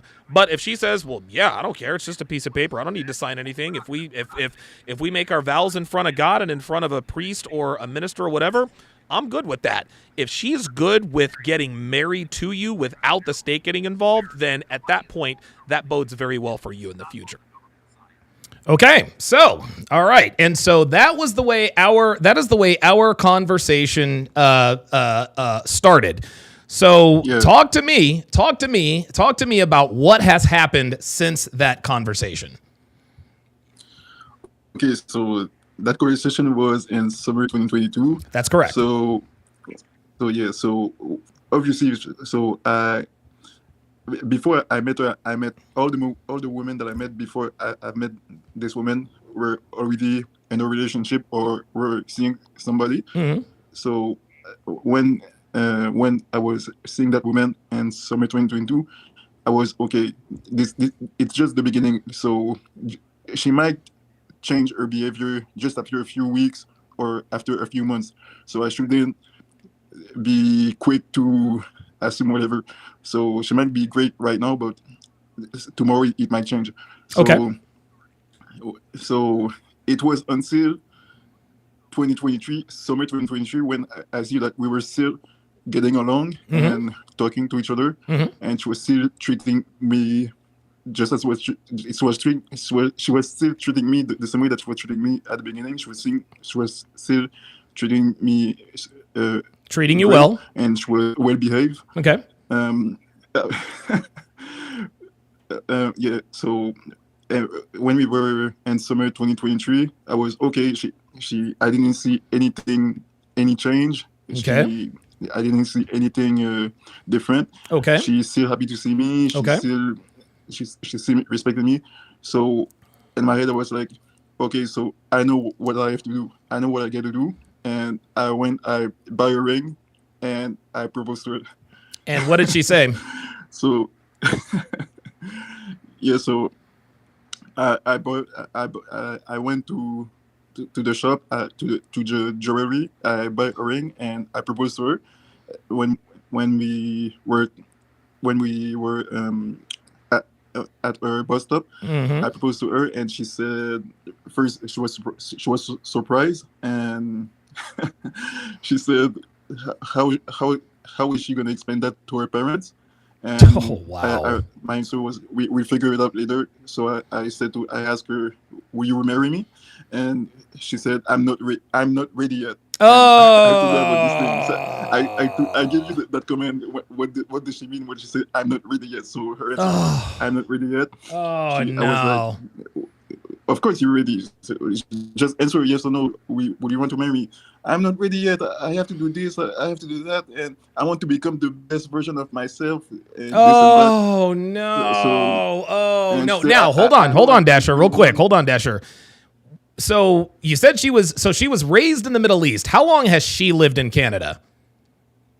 She's born in Canada, but her origin or of North African Algeria. Okay. All right. So she was born in North Africa, but she was raised in Canada. Okay. No, she's born here. Her parents come from North Africa. Okay. But she's born here in Canada. Gotcha. Okay. So you ask her to marry you. You ask her to marry you, and she says, I'm not ready yet. What happened after that? Yeah. What happened after that? She went. It was summer 2023, so she went to see the family at her country of origin in Algeria, and after that, when she came back, I already told you, but she was Muslim and she was wearing the veil. But then when she went back from her trip, she removed her veil, and she told me that she would never remove it, but she still remove it. But it doesn't matter. Oh boy, I don't have a problem with that. It's okay. So now when she came back, things were great. It was not. Things were still great. We were still talking to each other. We still had great conversation. But when over time and a few months, when we came to 2024, what happened is that I started to see the change in the behavior. And what kind of changes in the behavior are we talking about here? The behavior that you guys talk about and all your channel, she started to become distant. She told me that she started to become distant. And one time in the conversation, because before that, all the time we were talking, she never said that she would marry, because obviously I'm a Christian and she's a Muslim, but she never said that she wanted to marry a Muslim man. So for me, I was assuming that she would marry me. But now she said in the conversation that I've heard her say that she would marry a Muslim man, and I was like, okay, I probably misheard. I probably misheard. But anyway, so yeah, over the month when we came to April 2024. Now she became more distant, and oh boy! Now I started to. I was like, okay, okay. I started to see that she started to pull away, like you said. She started to pulling away, and okay, and she go to university. She was now 2024. I was 29. She was 22. So oh boy, yeah. I was walking her through her school, her university, and she said, no. I told her that I was in love with her. I know that what she feel about me. I know that she feel the same thing about me. And she said, well. Actually, you were just a friend. Oh no! Oh my God! No! What are you talking about? Man. Yeah. So I was like, what are you talking about? No, I know that you feel the same thing for me. So then she said, we need to have this conversation. I have to go, but we need to have this conversation later. So when we saw each other after that, the next time we saw each other, she told me, okay, I've talked about, I was thinking about what you told me last time, and I believe that now we should stop to talk to each other. We should stop talking. What? And I was like, oh my God! Whoa! she's like, yeah, I don't feel the same way about you. Oh my God. So, you know what happened, this and right? that. Hold on, Dasher. You know what happened, right? So, you know what happened, right? Like, listen. I don't need you to finish this story for you to tell me what happened. She found somebody I want to else. finish. Oh, go ahead. Tell us. So, because it's for it to be finished. So yeah. Okay. So, All right. Go ahead. Okay. So I saw that she wanted to stop talking to me. So okay. So I was okay. So after that, I told her, okay, hey, I misread, I misunderstood. Okay, if you don't see it some way, okay, let's move on and forget about what I said. She was okay, but I still believe that we should stop. We should stop talking and see each other. Okay, what's going on? It seemed that it seemed like you have a problem. What's going on? No, it's just like when I talk to a guy, it's just if I see myself marrying this guy, and I was like, okay, but you already told me that 2 years ago when we stopped seeing each other. She's like, yeah, but that was a mistake. Oh my God. I was like, okay. So again, we stopped talking, and then a few days later, when I saw her again, we were talking again, and then we stopped talking again because again we were taking the same bus. Oh, so, yeah. So then what happened then is that when it was June 2024. Okay. Now I was on the bus and she was on the bus too. So I said, okay, I'm gonna try to fix the situation because I mean I wanted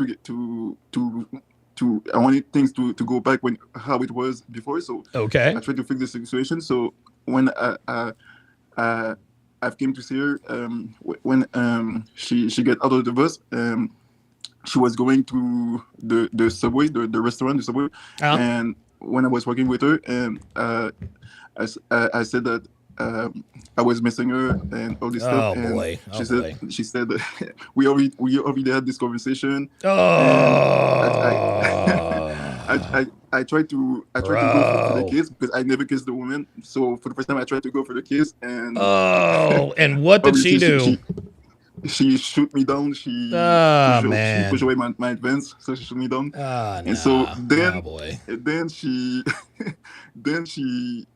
she revealed to me like a bomb. She told me, because I said I'm not doing anything wrong. It's not like if you were in a relationship. And then she said, well, actually, I'm seeing someone. There it is. So she told me that. She told me that she was seeing someone just a few weeks after that. She said that she wanted us to stop to talk to each other.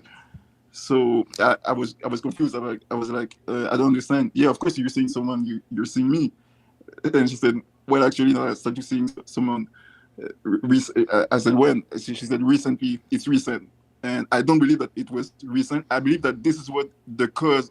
I believe this was the cause of why she was acting strangely. Yes. So she wasn't acting strangely at all. Listen, she wasn't acting strangely at all. She was acting like a woman who was having sex with another man.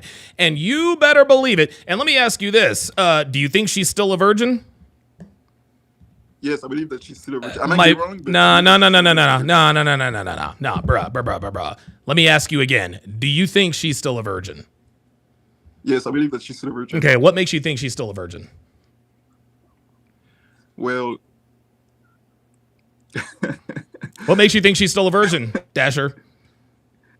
Yeah, I believe that she's still a virgin. Yeah, no, you're telling me you think she's still a virgin. We both know she's not a virgin anymore, dude. We both know she's not a virgin anymore. Okay. Okay. Why do you believe that she's not a virgin? Are you kidding me? Listen, I doubted that she was a virgin the first time we talked, and the reason the reason I know she's not a virgin is she is telling you, because remember, I asked you, how do you know she's a virgin? You remember the video I just played? I said, how do you know how do you know that she's a virgin? He says, well, the way she talks. She talks like she's a virgin. Let me ask you something, Dasher. Does she talk like she's a virgin now?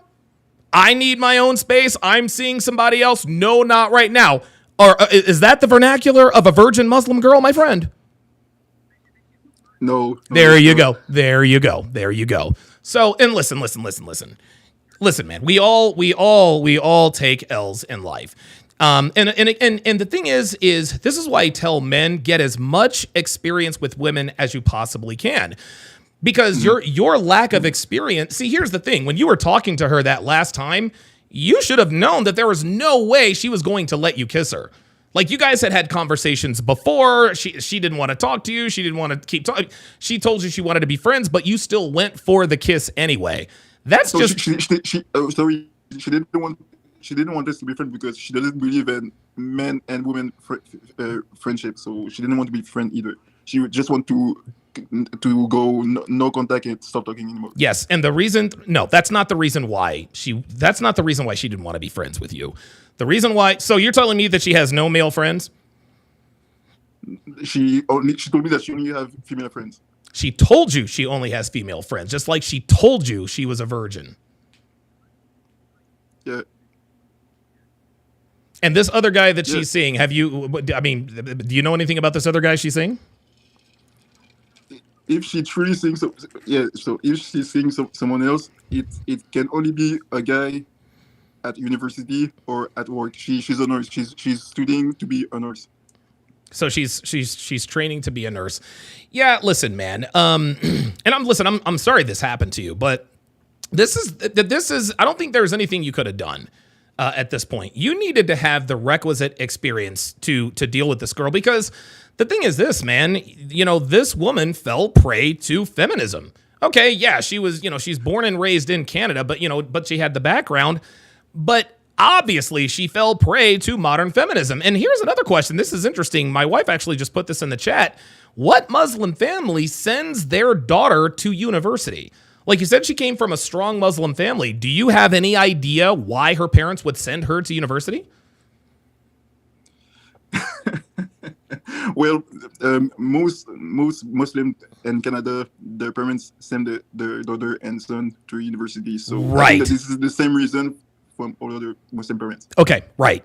And so, there you go. You had Muslim parents succumb to Western culture, and it ended up costing their daughter her virginity. Does she live on campus? No. Okay, okay, good. Well, that's actually a good thing.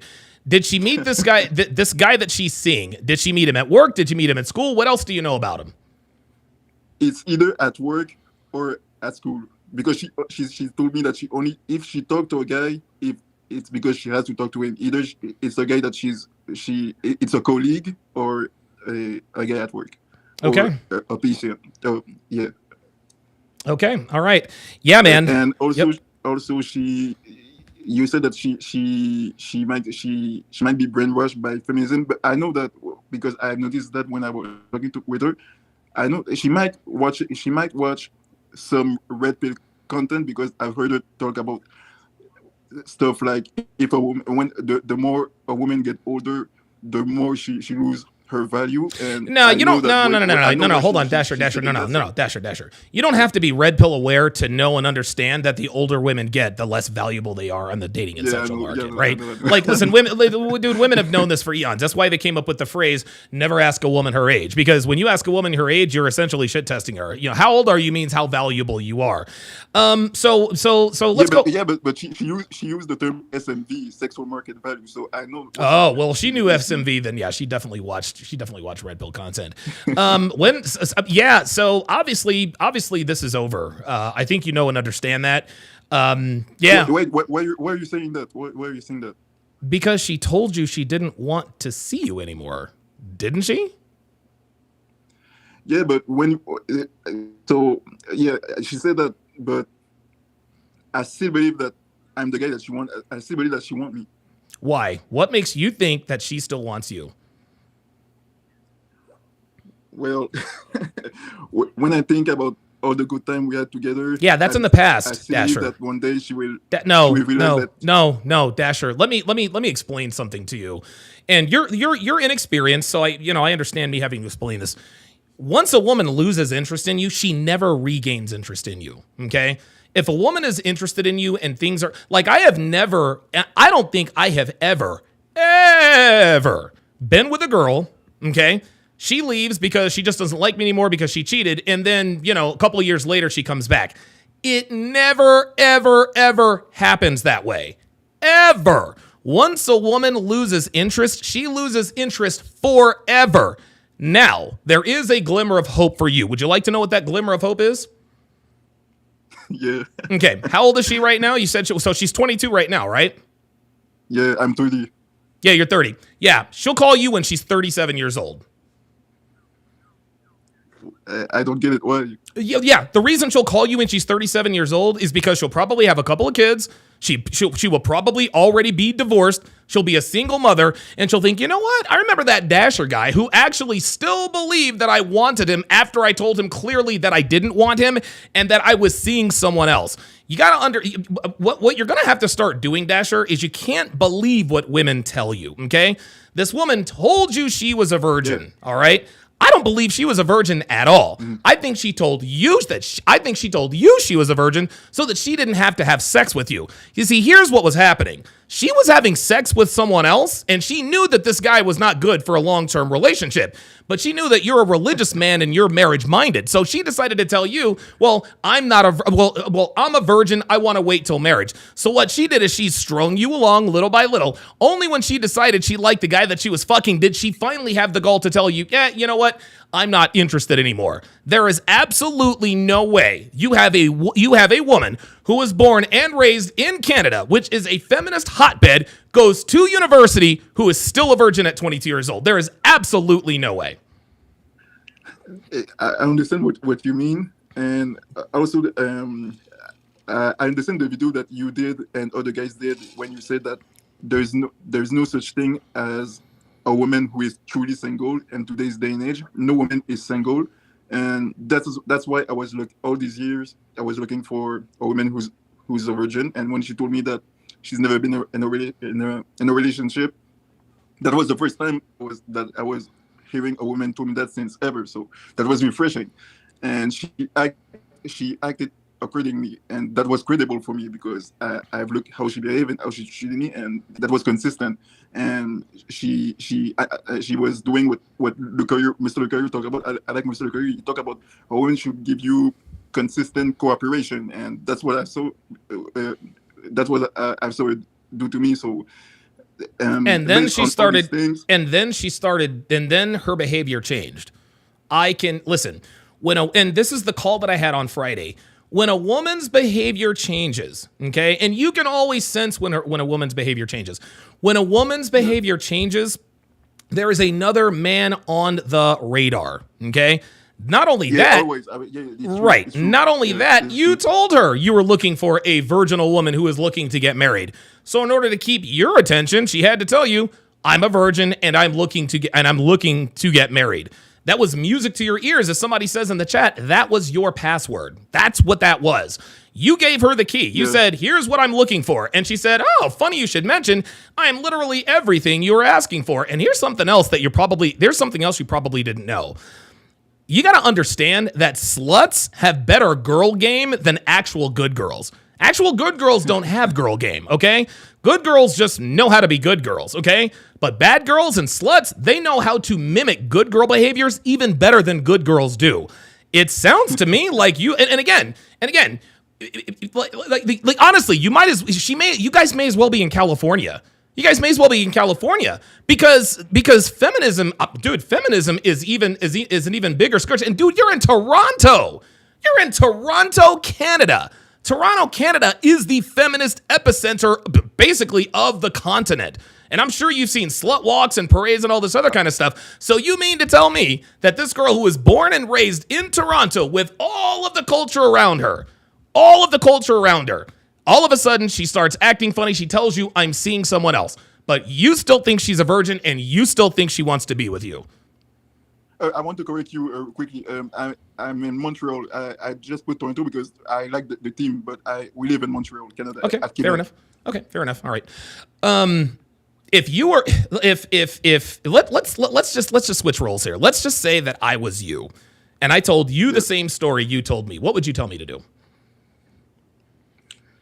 Yeah, I would tell you to move on and to go forward, and obviously to yeah to go to move forward. Yep. There you go. There you go. Even listen, even no, there is no yeah, but even you understand what you should be doing at this point. Yeah, but but this is what everybody say and the internet and social media.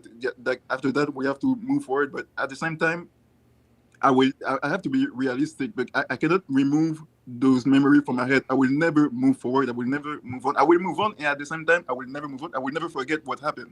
Fine. I will never forget. Hey, guess what, Dasher? Guess what? The dude, listen, man. There are girls who have left scars on my soul that I will never forget. Dude, girls have done shit to me that I will never forget. Dude, there are some girls I will always remember. But guess what? I moved on, man. Time heals all wounds. And here's the thing. You might not get over the pain, okay? But it will dwindle, and at some point you will learn to live with it.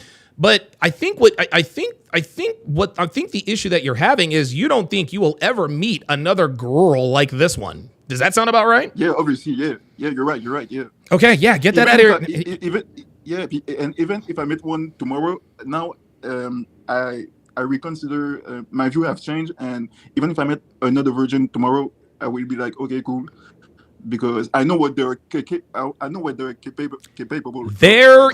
Listen. There you go. See, even now, you're starting to learn the lesson. If a girl tells me she's a virgin tomorrow, I'm going to take that with a grain of salt because I've already had that experience with a virgin. Listen, I'm not there and I wasn't there, so I don't know. I don't think this woman was a virgin when you met her. Let me ask you this. In all the time that you talked to her, did you ever kiss her? The last time I talked to her, that was the only time that I tried to kiss her, and it didn't work out. It did not work out. So you talked to this girl for 2 years. You never kissed her. You never had sex with her. She told you that she was seeing someone else and that she did not want to be friends with you anymore because she was seeing someone else. But you still think she wants you, and you still think she's a virgin. Like, do you understand how unlikely that is? Because here's what I believe. If she's not loyal to me, then she's not gonna be loyal to any other guy after me. Fine. And if but the point is, she's not loyal to you. Who gives a shit if she's loyal to somebody else? If she ain't loyal to you, then you don't need to worry about her anymore. Okay, but here's the thing, because I've started to watch Mr. Lucario, and here's the thing: if tomorrow if tomorrow it happened that she came back, I will have no problem with that. It's just that I will never see her the same way. I know what she's capable of, and I will never be in love the same way that I was before she did what she did. Okay, and so not only her, but it's the same for any woman from now on. Listen, the way you're the way you're talking now, this is the way you should be thinking. I got news for you. She's not coming back to you tomorrow. She's not coming back to you 6 months from now. She's not coming back to you 5 years from now. Okay? She is gone forever. She's done. She is absolutely done. Here's the thing. If she, let's just say for the sake of argument, she were to reach back out to you tomorrow, say, Dasher, I was wrong. I have seen the error of my ways, and I know that I want to be with you. Would you believe her, yes or no? Yeah, of course, yeah. Why? Because I believe that I'm the best guy. I believe that I'm the best guy. I'm that guy for her, and I still remember the good time that we had, and I think that I understand why. I understand why everything all the time that we spent together. I understand why all these things happen, because she was into me just as much as I was into her, and we have a good time. So if she come back, I believe it's because she missed the time that we had together, and she wants to start again. So that's not no problem with that. Yeah, that's not the reason, dude. If she calls you tomorrow and says, I want to get back together, do you want to know why she's going to do that? It's because the relationship that she's in is on the rocks. Okay, this is what happens, and this is what I was telling Tesvlo on Friday. So she would call him up. Oh, I had a dream about you. Want to get back together, right? Then they would talk for 3 days, and then she would disappear. The reason why she's calling him in the middle of the night is because the guy that she left him for was cheating on her. She was feeling some type of way. She needed validation, so she called him. Used him for validation for 3 days, and then she disappeared again. This girl, you have to understand, this is not the way women work. Women aren't going to all of a sudden say, you know what?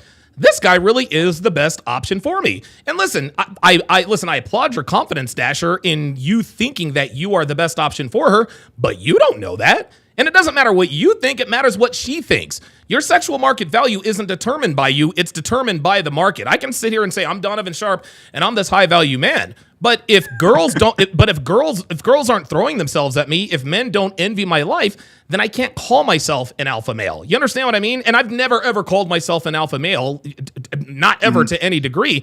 But I think what you need to understand, you need to believe what she is telling you. She told you she does not want to see you anymore. And there's another red pill tenet that we use here in the sphere. Women make rules for betas, but they break rules for alphas. I can promise you that this other guy that she is probably seeing, she probably told him that she was a virgin too. And she probably said, well, I don't do sex before marriage or anything like that. She is 100% having sex with this guy. This is why she no longer wants to be with you.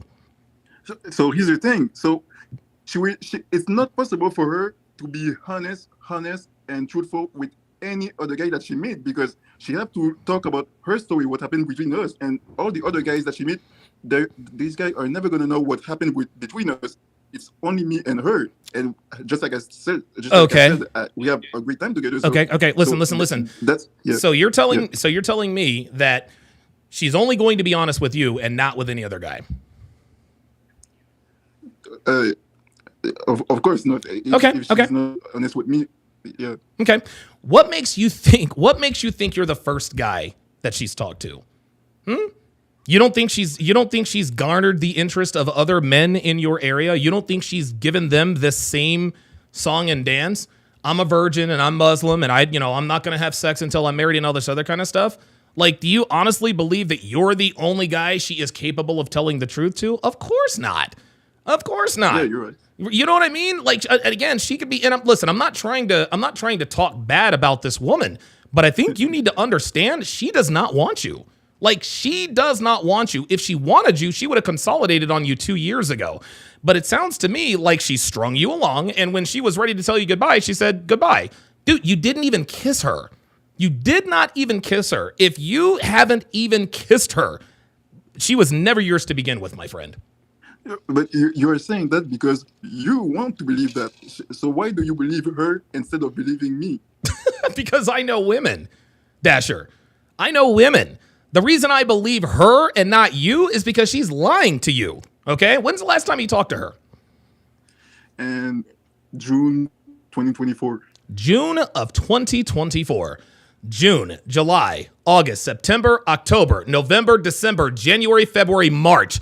Dasher, it's been 10 months since you talked to her. And you're telling me that you still think this girl wants you. Yeah. Why? What in the last 10 months makes you think that this girl still wants you if you haven't talked to her in 10 months?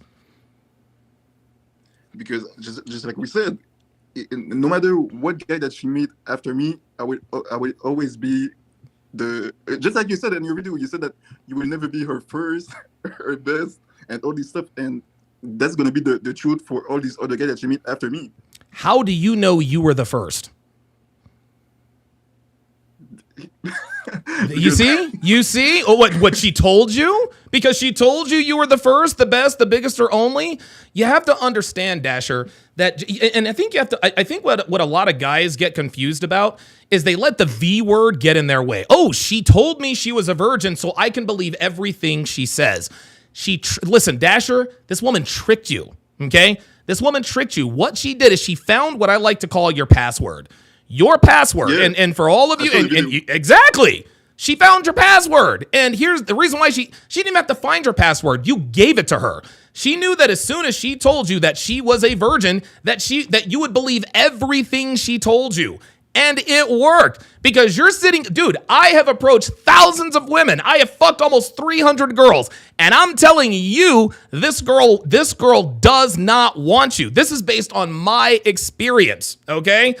This girl has done such a number on you. You actually still believe what this woman is telling you, even though Donovan Sharp himself is telling you she is lying to you. Does that make sense? Like, what she did, Dasher, is she completely disarmed you. She broke you of all of your red pill conditioning by telling you, I'm a virgin. And by her telling you that she was a virgin, she put you under this spell.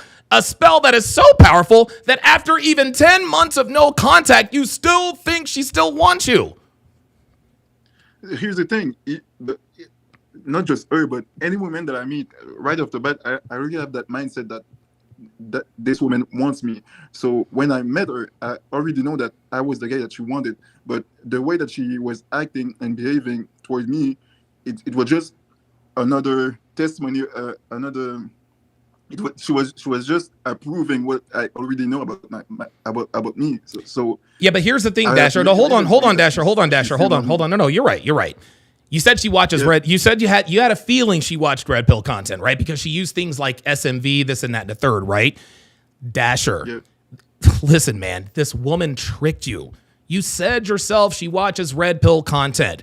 Any girl can watch red pill content and tell you exactly what they think you want to hear.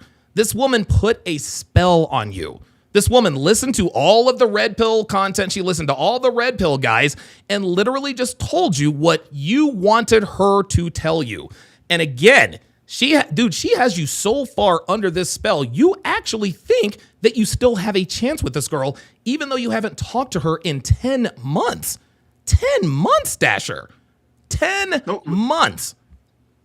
But here's the thing, because when she was saying to me that she doesn't feel the same way, I was saying to her that she's in denial and hold on, stop right there. Stop right there. Hold on. Stop right there. So she told you she didn't feel the same way about you. She told you, Dasher, I don't feel the same way. So let me get this straight. She tells you she's a virgin and you believed her. Now she's telling you she doesn't feel the same way, but you don't believe her. Is that what you're telling me? It sounds to see again. You're selectively believing what you want to believe. She told you straight up, I don't feel the same way, and you're like, well, of course you're lying to me. You do feel the same way because of X, Y, and Z. Why would she lie to you and tell you that she does not feel the same way? It makes no sense.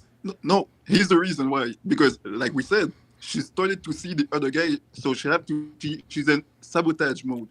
She's self-sabotaging the situation with me so that she can get with the new guy.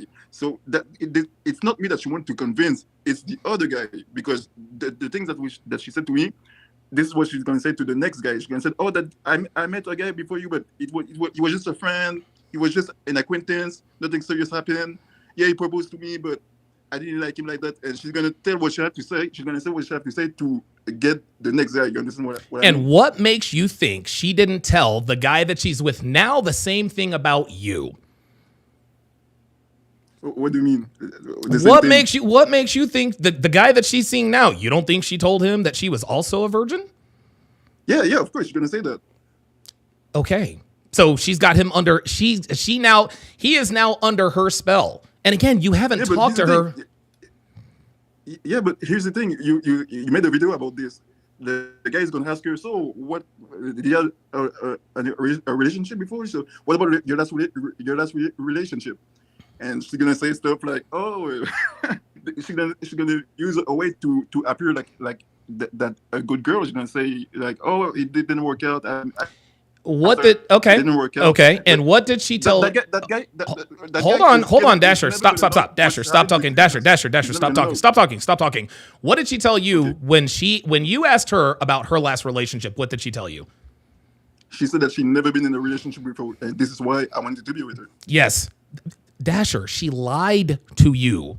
She told, listen, you told her exactly what you wanted in a woman. So she told you exactly what you wanted to hear. And here's the thing. Listen, I would be thinking differently if you two were still in contact. But bro, you haven't talked to her in 10 months. Like, she broke up with you 10 months ago and you haven't talked to her since. I just don't understand how you, after 10 months, could still be thinking that this woman still wants you. She told you, I don't feel the same way, but you're telling me that you don't believe her. But then when I'm telling you that she lied about being a virgin, you're saying, well, no, I believed her then. It's, again, you're selectively believing the things that you want her to believe. Yeah, because you and me, we have no reason to believe what she's saying. Yet, when she said that, that's exactly right. Yet you are choosing, yet you are choosing to believe it now. See, here's the thing, Dasher. And at this point, now you're being disingenuous, okay? You're telling me, but Donovan, you said don't believe anything a woman tells you. Yeah, when a woman tells you she doesn't feel the same way, Dasher, she's telling you the fucking truth, bro. She's telling you the truth, bro. She's not, no. Here's the thing, dude, and I'm just going to keep it real with you. It's fucking over, man. Like, it's over. No. It's over. It is time for you to move on. And because at this point, you're not only wasting your time, you're wasting her time.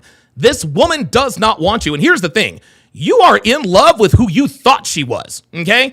Even if she was who she said she was back then, she ain't the same person now. And I can guarantee you she is 841% fucking the dude she's with now.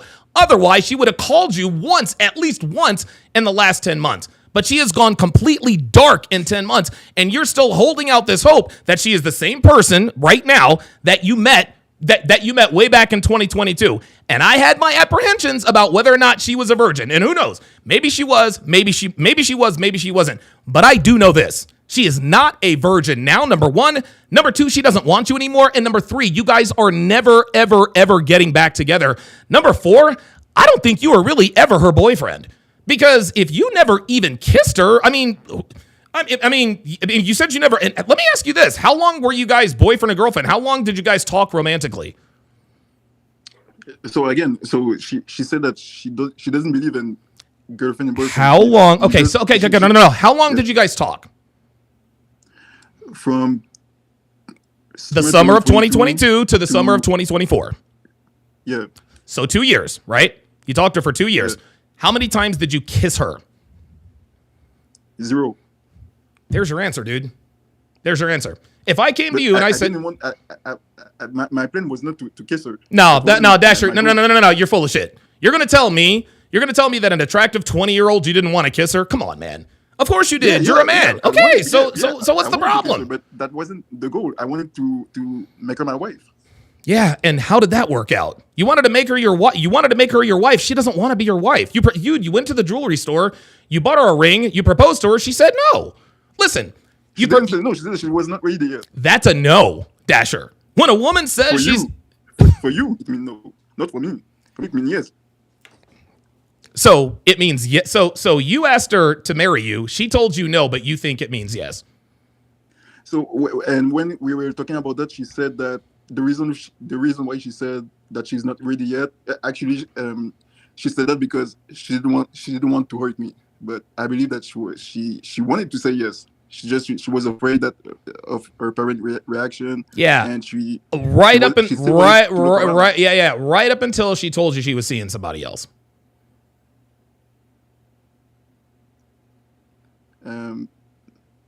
No, it was when that was. Yeah. Sorry. Yeah. So let me get this straight. If she wanted, if she wanted to marry you, then why did she start seeing somebody else? Because the reason why she said she's not ready yet is because she still wanted to look around. Yes, she wants to look around, which means she wants to date around. She told you she's not ready because she did not want to marry you. Okay? She told you she wasn't ready to get married because she wasn't ready to get married to you. And I know this might be a blow to your ego, but I don't think she ever wanted you romantically. I think the two of you, honestly, I think in your mind, she was you guys weren't boyfriend and girlfriend, but I think you need to understand that she thought of you as a friend for 2 years. You never made a move to kiss her. It's like you guys were friends for 2 years. And then all of a sudden you asked her to marry you and she told you that she wasn't married. Or she told you she wasn't ready. And you guys had talked about marriage before. Then remember, you said she started acting strangely. I'm telling you, the time frame that she started acting strangely coincides with the guy she started seeing. Yeah, this is what I said. I agree. Okay, and is she still with this guy? Okay, here's the thing. It's a yes or no question, Dasher. She's still with him. I believe that. I don't want to know what you believe. No, I don't want to know what you believe. I want to know what you know. Is she still with this guy? I don't know yet. You don't know if she's still with this guy? Do you follow her on Instagram? No, I don't know. I don't know her Instagram, and her Instagram is private anyway. So she's on Instagram, and it's private. Yep. Okay. Has she blocked you on Instagram? No, I've never followed her on Instagram. We were just talking in real life because we live in the same neighborhood. We take the same bus. Does she still take the same bus? Yeah. And you don't talk to her when you guys ride the bus? No. Dasher, it's over. She sent me hi, and I see her smiling at me. So, last time I saw her, she was smiling at me because I don't know. That's my when I saw the expression in her face, it was like that's my it seemed like she was that smile was saying like I'm sure that you remember the time when we used to sit next to each other and always talking to each other. And you got all of that. You got all of that from her just looking at you at the. So you got all of that from her just looking at you. Maybe it means that. Maybe it means that she was taking like. Because I think that she knew what she was doing, because when she started becoming distant, I didn't understand what's going on, and it never crossed my mind. It never crossed my mind that she was seeing another guy, because in my head she was that innocent, pure virgin girl. So it never crossed my mind that it was another guy. I always thought that I was the only guy that she was seeing. Yeah, I think at the end of the day, man, this woman was not who she said she was. And even if she really were this virginal woman and this and that and the other, she is not the same now.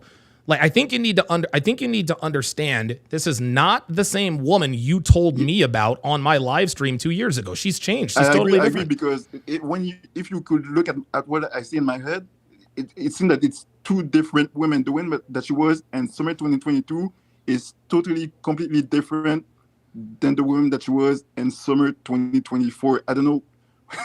It's crazy. It's really two different women. It's hard for me to believe that, but well, guess what? There you go. There you go. Tonight, that's so. Yeah. I mean, look, it sounds to me like you're in denial, you know? And listen, I get it. Like, you know, you really thought that you even told me yourself 2 years ago, you guys are entertaining thoughts of, you know, marriage and kids and this and that and the other. And in my mind, it's almost like you built up this sort of grandiose, you know, this grandiose fantasy. It's like you were imagining marriage with her. And then when you propose to her and she says, you know, and she says she's not ready, then let me clue you in on something. If you ask a woman to marry you and she says, I'm not ready, do you know what that means? That means she's not ready to marry you. She doesn't want to marry you, Dasher. That's what this is. And I know that this is a blow to your ego, but I am having serious doubts as to whether or not she really ever saw you as a husband in the first place. Well, if she never saw me, if she would have never saw me as a husband, then she would have started to put away right in the first week or the first few weeks, because I met many women before her, and I've seen the pattern that when they start to put away, because I already know right off the bat that they are already seeing someone or they're already in a relationship, so they start to put away in the first few weeks or the first few months. But when I saw that she didn't pull away and we were talking to each other for over a year, I said, okay, she's the right woman for me. Yeah, listen, this woman doesn't want you. I'm telling you straight up. You asked her to marry you. She told you no, okay? Or she said she wasn't ready. When a woman tells you she's not ready to get married, that's a no. Number two, she told you she doesn't feel the same way about you. Number three, you haven't talked to her in 10 months.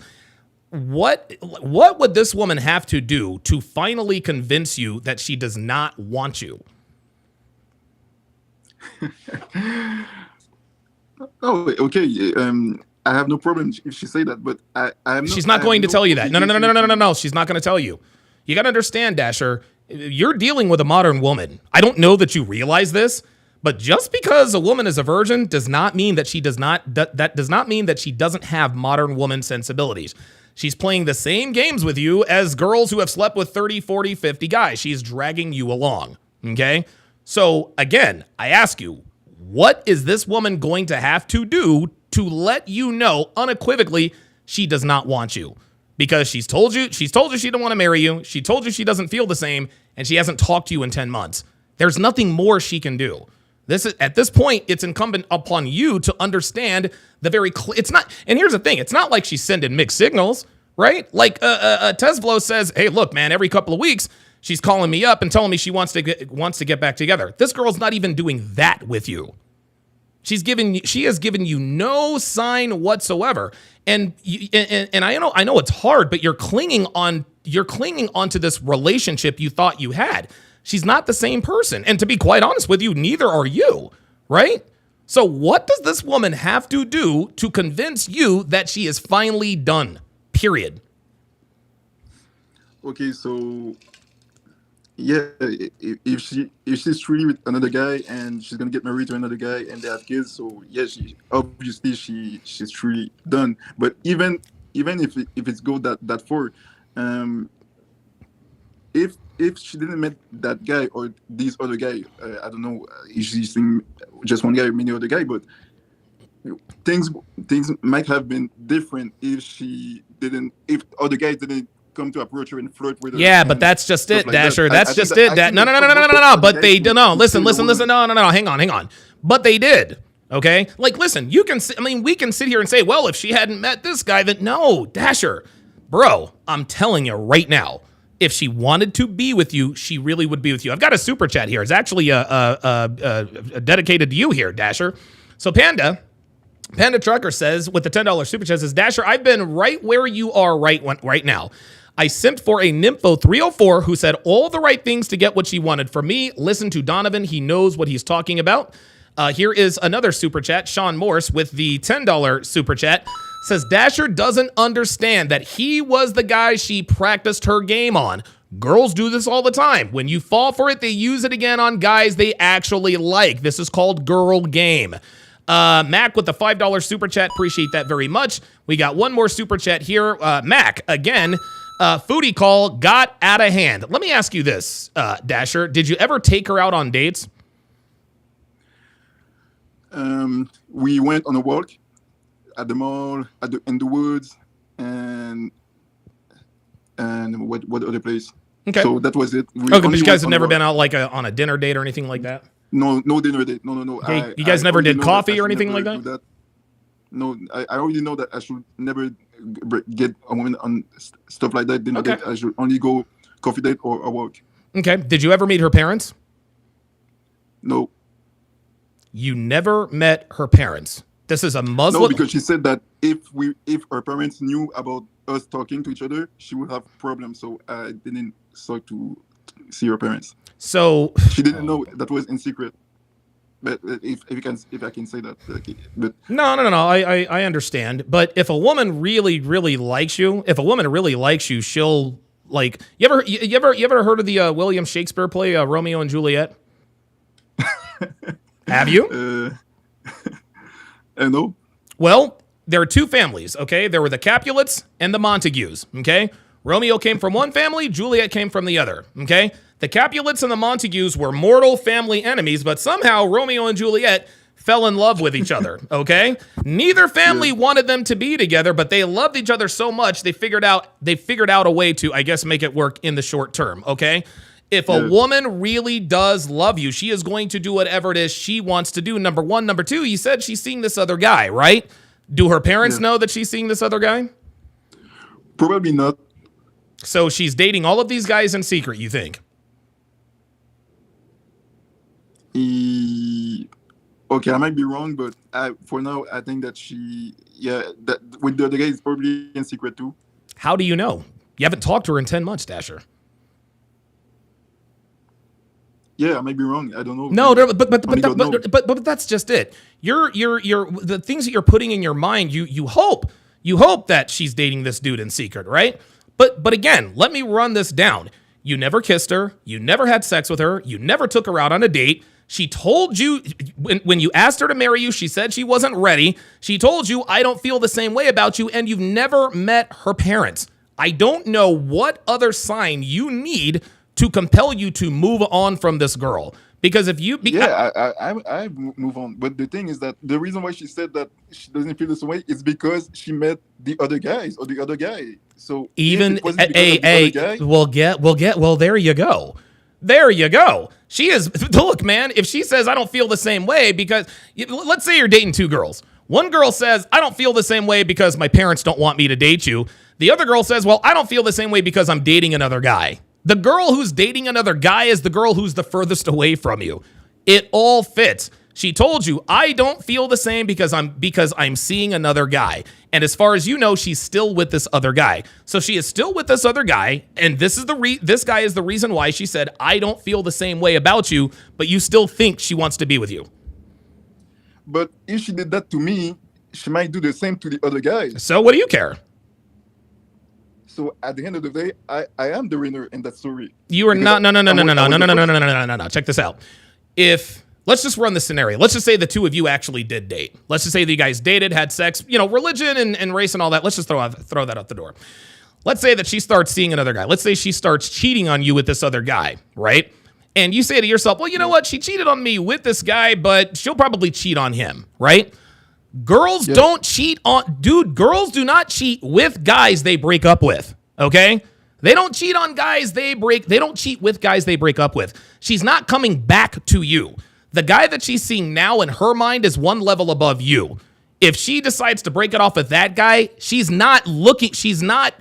have you waiting in the wings. And here's why I know this. You want to know why I know you're not her backup plan? Because you haven't talked to her in 10 months. It's been almost a year since you've talked to this girl. Again, haven't met her family, haven't kissed her, hadn't fucked her, never took her out on a date, got her a ring and asked her to marry you. She said she wasn't ready. And she told you she didn't feel the same. I don't know why you think this girl still wants you, because if she wanted you, she would make that clear. Okay. So what about if tomorrow she comes back? What are you going to say? If she comes back to you tomorrow, I'll give you $1,000. Okay. Right? If she come back tomorrow, I will reach out to you. But listen, the reason you're laughing is because we both know that's not going to happen. If she hasn't reached out to you in 10 months, what makes you think she's not going to come back tomorrow? Or what makes you think she'll come? What makes you think she's going to come around tomorrow? You keep saying, well, if she comes back tomorrow, is there some grand plan? Did she tell you she was coming back tomorrow? She might come back tomorrow. If I see her tomorrow, she might. I believe that it's really possible that she might come back tomorrow. Why not? Okay, that's a very good question. How do you think it's likely that she comes back tomorrow? Because no. Yes or no? At the moment, she might remind herself that all the good time that we had together. No, she's like missing me. This is this is wishful thinking. And I know you're. See, here's the thing: you're projecting the way you feel about her onto her. The reason why you still want her back is because you're thinking about all the good times that you had with her, right? But if she really did have such a great time with you, then she would be with you now instead of still with this other guy. And here's the thing. What you're telling me is it's possible that she comes back to you. And you know what? You're right. It is possible that she comes back to you. It's also possible that I get drafted by the New York Yankees tomorrow. But guess what? It's not going to happen. As a man, Dasher, you need to learn to live your life and make decisions based on probabilities rather than possibilities. Have you ever watched Fresh and Fit? Yeah. Okay, right. No, stay with me. Got the 35-year-old post-wall woman, she's got the tattoos and this and that and the third. What do all of these women say when Myron asks them, what kind of man do you think you want? What do they tell you? Well, they say that they want men with a lot of a lot of money, a man who makes six figures, stuff like that, fit, all this stuff. Right, exactly. Now, is it possible that these girls might actually find a guy that takes them seriously? Yeah. Of course, it's possible. Listen. And I want you to understand this. Anything is possible, Dasher, but not everything is probable, okay? If you watch the sport of baseball, if Shohei Ohtani is in the box with the bases loaded and I'm a manager, I'm not going to call in a right-handed pitcher. I'm calling in a lefty. You want to know why? because left-handed batters have a much harder time against left-handed pitchers. Now, is it possible that Shohei Ohtani hits the ball 450 feet for a grand slam home run? Absolutely. But if I'm sending it a lefty, it's much less probable. You can't live your life based on possibilities. You have to live them based on probabilities, because you're like, it's possible she comes back tomorrow. Bro, you probably said this to yourself for the last 10 months and she hasn't come back yet.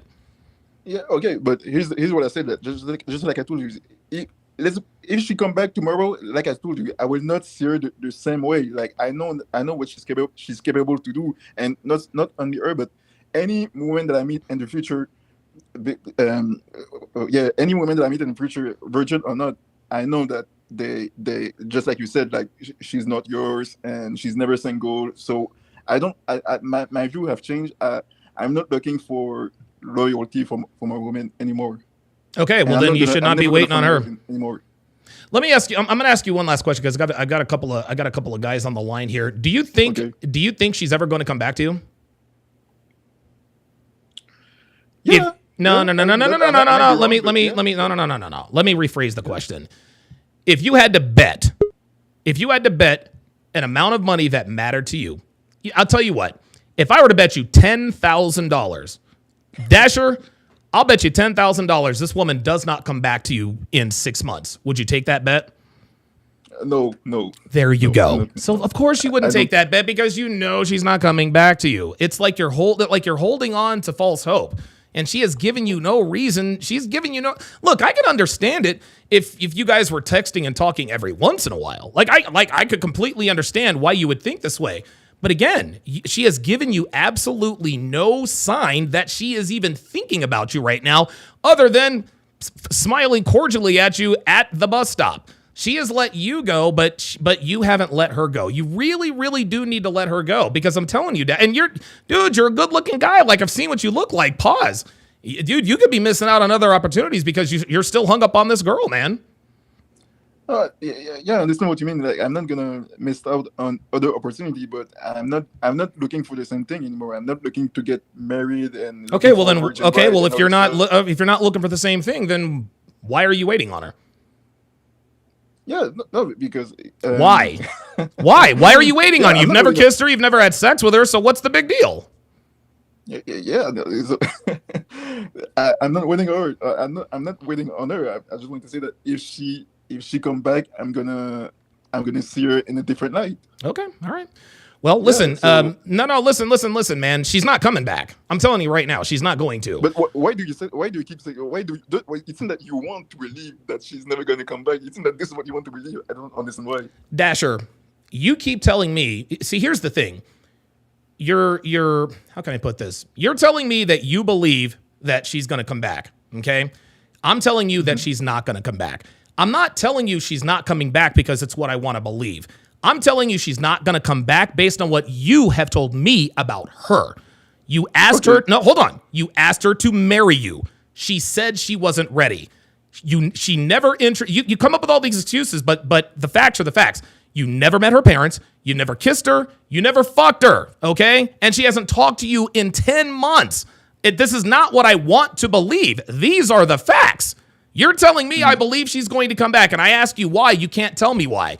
Then you tell me, well, you don't believe she's coming back because it's what you want to believe. No, I want to believe that she's going to see the error of her ways. But based on what you've told me, there's no way she's coming back. I don't want to believe this.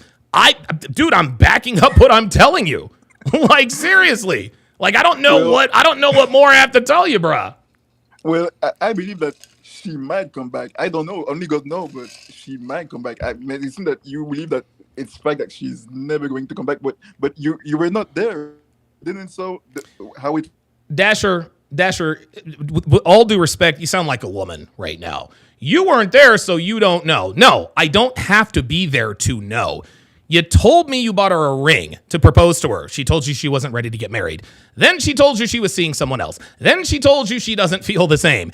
You haven't talked to her in 10 months. Yet you didn't meet her parents. You've never taken her on a date. You've never kissed her or fucked her.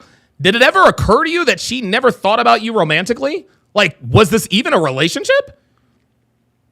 Wait, but when I was flirting with her at the beginning, why did she flirting back with me?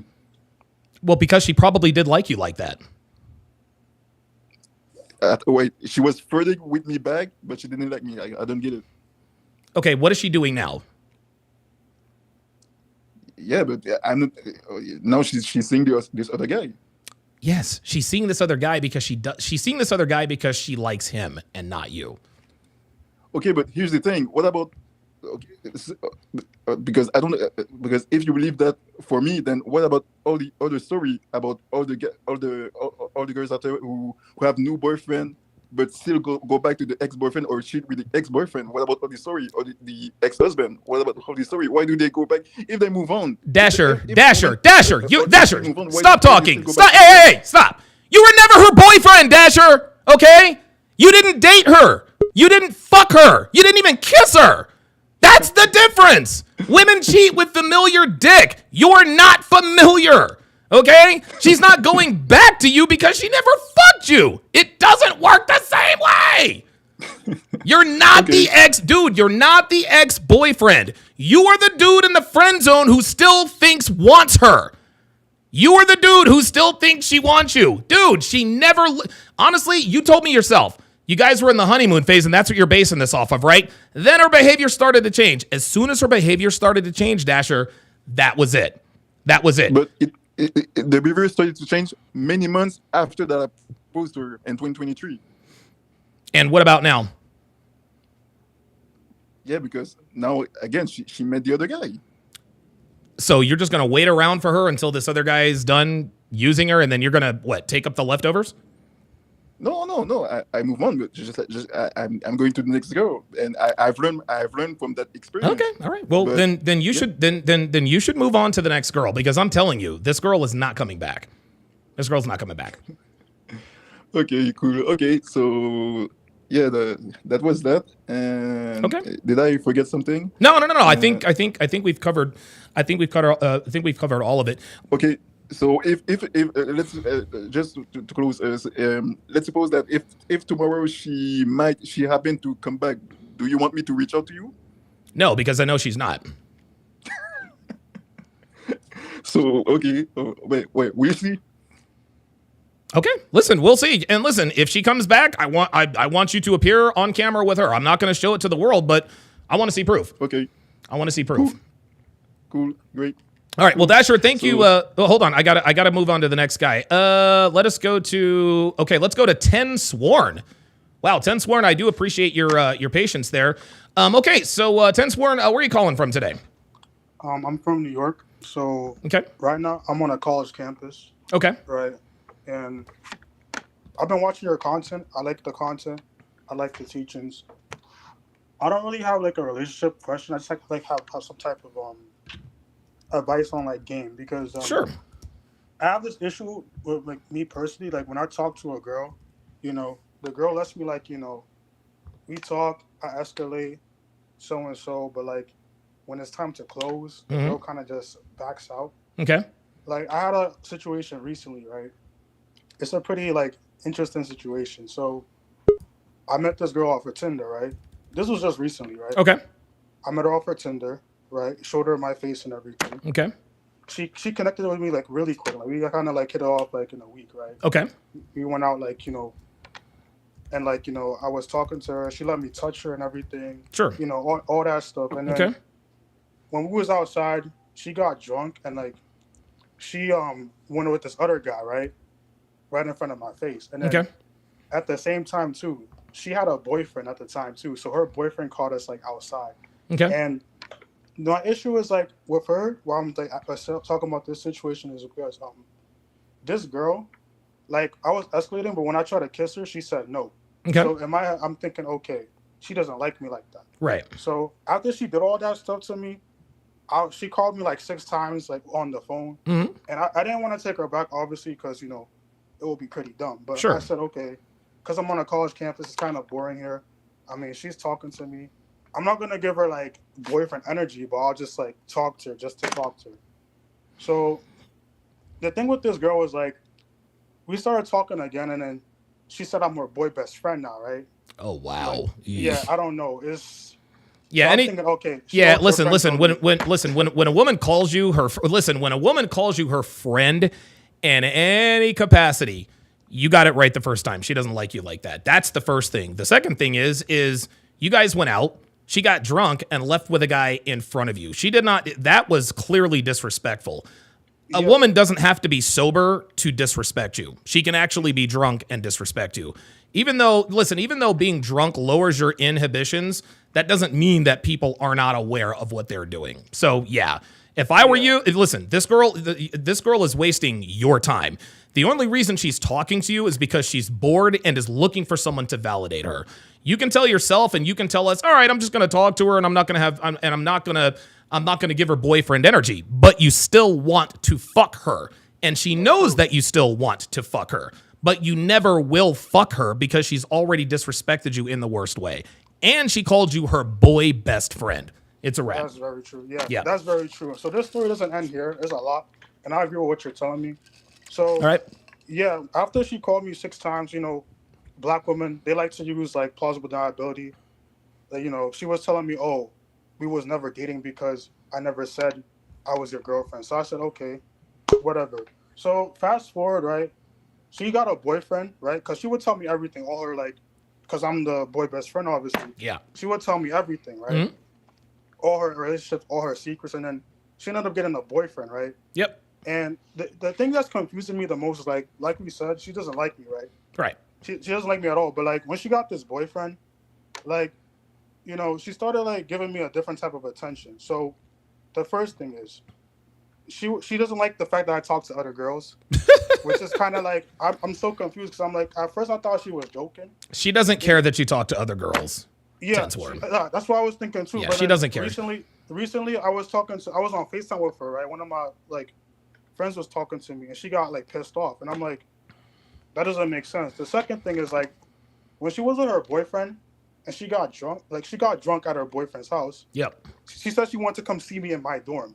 Yeah. And I was just. And she never did she? Actually, she did. Did you fuck her? No, I didn't. Okay. But yeah.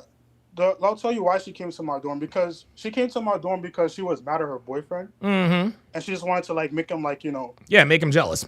Make him jealous. So my thing is it's I agree with what you're saying, but my issue is when I talk to a girl, they will give me all this false these false hopes. I would think, okay, the signs are there, everything is there, but then when it's time to close, it ends up being something like that. Yeah, see, and listen, girls are it's so funny. Girls are they're nefarious in this way. She doesn't care that you're talking to other girls. There are girls, and this is funny because this is what girls are doing now. Girls will pretend to be jealous that you're talking to other girls to make you think that she likes you. And that's what sticks in your mind. That's what sticks in your mind. Every time you have doubts as to whether or not she's leading you on, you think, well, she gets jealous that I talk to other girls. No, she doesn't. She tells you she gets jealous. She tells you or shows you that she gets jealous because she wants you to think that she likes you like that. She only keeps you around for validation, okay? And she told you, well, we were never going out because you never called me, you never said I was your girlfriend, or you never said you were my boyfriend. But then she goes and gets a boyfriend. She doesn't like you. Here's another thing. When a woman calls you her boy best friend, it's over. Here's another thing. The reason why she tells you about her relationships is because she does not care what you think of her, okay? When a woman, you ask the average woman what her body count is. If she likes you, she'll tell you she's fucked 3 guys. If she doesn't like you, she'll tell you she's fucked 75 guys. The only reason why, this is why she feels comfortable with you, is because she doesn't care. She doesn't care. And if she, let's just say that she had, let me ask you this. Let's just say that this girl that you're hung up on, let's just say that she had a guy, let's just say that she had a gay guy. She was best friends with a gay guy. Do you think that her gay guy best friend knows what her body count is? If I think he knows what his body count is. Do you think she's going to be honest with her gay friends? Yeah. Why? I think so. Why? Because the gay guy, she thinks, okay, he's not trying to come at me, so. Right. And do you think right? Do you think that she would be attracted to the gay guy? No, not at all. There you go. She's not attracted to you. That's why she's telling you these things. Okay? The reason why girls reduce their body counts when you ask them, and you shouldn't, but the reason why girls reduce their body counts is because they don't want you to think they're a slut. And if they don't want you to think, that's why all the girls on Fresh and Fit lie about their body counts, because there might be somebody out there that they might like, okay? But if they're in a room with their girls and their gay best friends and this and that and the other, her friends know all the secrets because she's not trying to fuck her friend. She's not trying to fuck her gay friend. That's why the gay friend knows everything. She's not trying to fuck the guy in the friend zone because, and here's the thing. She's not turned on by you. All she's doing at this point is using you for validation. The fact that she called you her boy best friend and she's told you all about her relationships, there is no chance you will ever fuck this girl. If she is wasting your time, honestly, you need to block her. You really, really do, because what she is doing is she is trading on your desire to fuck her. That's it. And you will never fuck her. She got drunk, got mad at her boyfriend, and came over to your dorm room. That was the chance you had to fuck her. She didn't let you. That's it. No, she didn't let me. No. So, nope. No, I agree with what you're saying. So I was thinking about blocking her, but the issue is this, right? So I have a few people I talk to, and they tell me, okay, this girl likes you, but let me tell you why they think that. So I agree with what you're saying, but this girl, when she came to my dorm, she brought me like groceries. Like, I was just very confused because I was thinking, okay, she's just trying to be a nice person, but they told me, oh, no, that's a good big sign because no girls like buy groceries for a man. And I'm like, and also the other thing too is like when we went out, we took a picture together, and she still has that picture as like her contact photo of me. So it's like, of course she does. Yeah, of course she does. What do you think about that? Like, cause bro. Listen, hold on, bro. She brought She brought you groceries twice. Okay, but she brought you groceries twice. You took a selfie. That's still your contact information. Guys are telling you that she likes you. Okay, right? And she gets jealous when you talk to other girls. Yet you still haven't fucked her. My friend, 10 sworn, she is doing these things to make you think that she likes you. Okay. All of these people, let me ask you something. Do you think she likes you? No, not at all. Okay, well, there you go. There's your answer, bro. There's your answer. The reason listen, there could be a million different reasons why she is giving you what these people think are choosing signals, okay? She would have chosen you by now. This is what we call mixed messages, mixed signals. A girl will say something to make you think, you like her, make you think she likes you, and then she'll do something that makes you think she doesn't. Then she'll go back and forth. If a girl likes you, she will never do or say anything that would lead you to believe that she doesn't like you, like coming over to your dorm room and not having sex, or telling you about her relationships, or getting drunk and going home with some random guy after you took her to the club. These are not the things that women do when they like you. Yeah, thank you, because I just wanted to confirm with you because I just felt like you had a better understanding of it. Yeah, so I'm gonna block her probably this week. No. There is no probably. You need to block her right when we get off this phone call because listen. She's wasting your time and your money. She is stringing you along, my friend. It's time, dude. Seriously, she's wasting your time. And you told me yourself that you don't think she likes you, and you're right. Mm-hmm. All right, so I'm gonna definitely block her after this call. Okay, I'll let you know. But the thing is, since we're having this conversation, that's my main issue. Like, I talk to these girls, it seems like it's going good, and then the mixed signals come, and like, I don't know. Like, it's like a recurrent trend for me. Okay. So I don't know if it's like my game or like. Yeah, it's probably your game. Your game. Yeah, that's it. What do you suggest about that? And you sound like a young guy. How old are you? I recently turned 23. So yeah, you're young. Yeah, dude, you're young. You're not supposed to have game, man. Like, come on. Like, dude, I didn't have any game when I was 20. Dude, nobody had game when they were 23, man. And you're dealing with college girls who are getting dick thrown at them all the time? Nah, dude. This is like, and I know it's frustrating now, but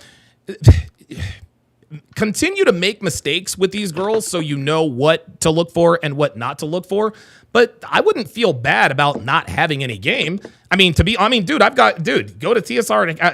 tsracademy.com, and there's all kinds of products there that could help you. But nobody gets this stuff overnight, man. You're 23 years old, man. What you should be really concentrating on is building up your body, building up your savings, becoming financially shrewd. Still deal with girls. Just make sure you don't get anybody pregnant. But yeah, dude, you're not supposed to have game. You're only 23. Okay, makes sense. So I've been looking at your website. I'm thinking about buying the when I graduate in the next month or so. Okay. I'm thinking about getting the which book do you recommend first? I would recommend the free ones first. The Dead Bedroom, The Cure for a Sexless Relationship. All you got to do is put in your email, and you'll get access to those to those 3 ebooks. And I'll tell you what I'll do for you, man. Are you a member of my Discord? Yeah, I recently joined your Discord yesterday. All right, actually. cool. Yeah, send me a private message. Give me your email address, and I'll give you how to master the game for free. All right, thank you, man. Let me just send you a text right now. A text? Oh, you mean on Discord? Yeah, on Discord. Yeah. Okay. Yeah, I'll get it and I'll get it and I'll respond. Let's go to the next one. Let us go to looks like Sean. Sean, you there? Sean, where you at? Okay. Guess Sean's not ready. Let's go to Chris. Christopher, are you there? Yes, sir. How you doing today? Hey, doing good. Chris, where are you calling me from today? I'm calling from Louisiana. Chris in Louisiana. Okay, what's on your mind, Chris? All right. First, I watch your content a lot, and I really do like your content. And congratulations on all your success. Thank you. So my question isn't really a relationship question. Okay. It's more like a life question. Sure. So I recently turned 27, and I recently landed a job, that's pretty good. Plenty of opportunities overtime. My hard work in school, paid off. Good.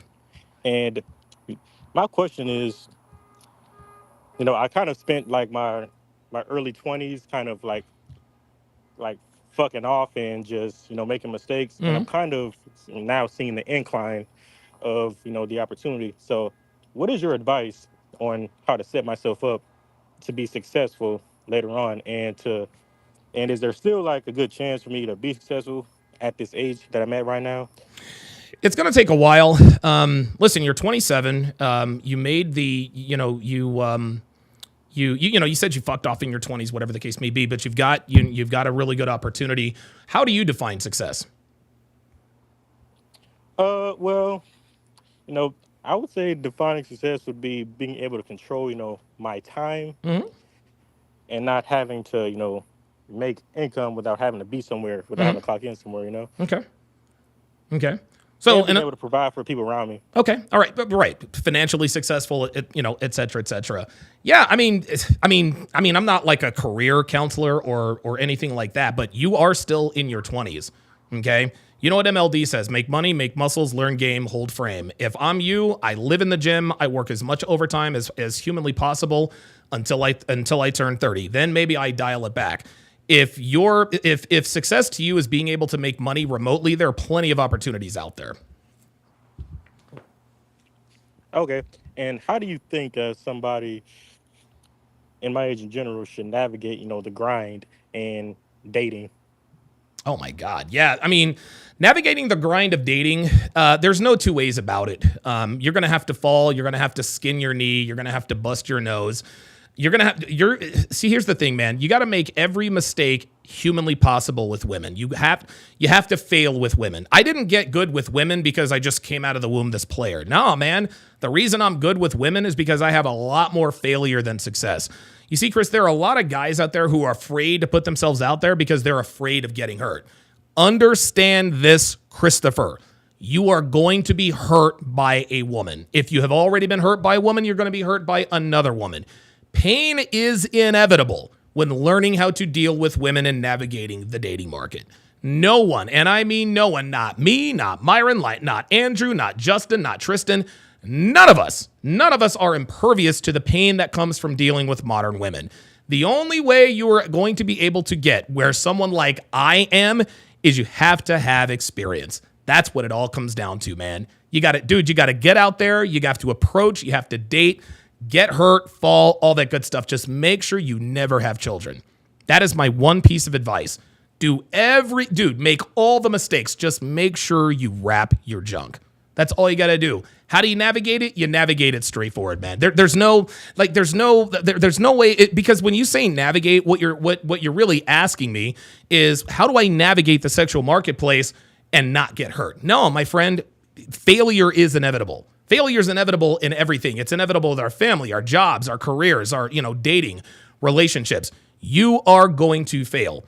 The question is how are you going? See, a lot of people say they want to be successful. And of course, we all want to be successful. We're all human beings.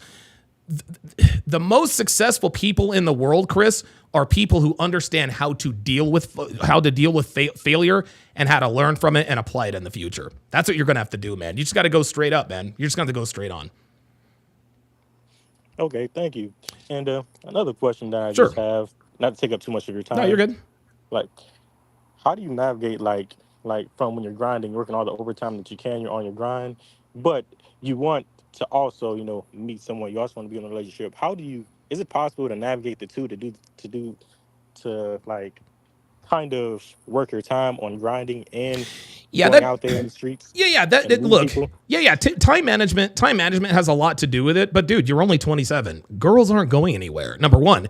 Number two, you should not entertain being in a relationship until you are at least 35 years old and have fucked at least 35 women. Now, obviously, you want to go out, you want to date, you want to get laid, etc., etc.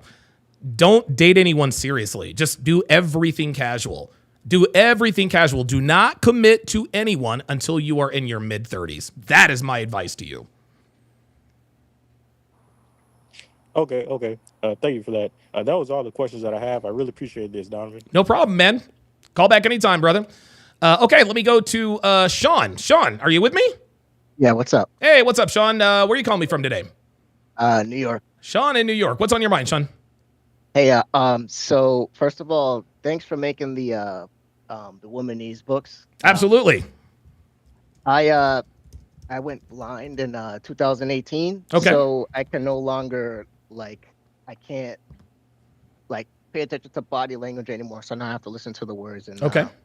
I've been listening to the books. I bought it from the FNF bundle. Shout out Fresh and Fresh. Oh yeah, absolutely, yes.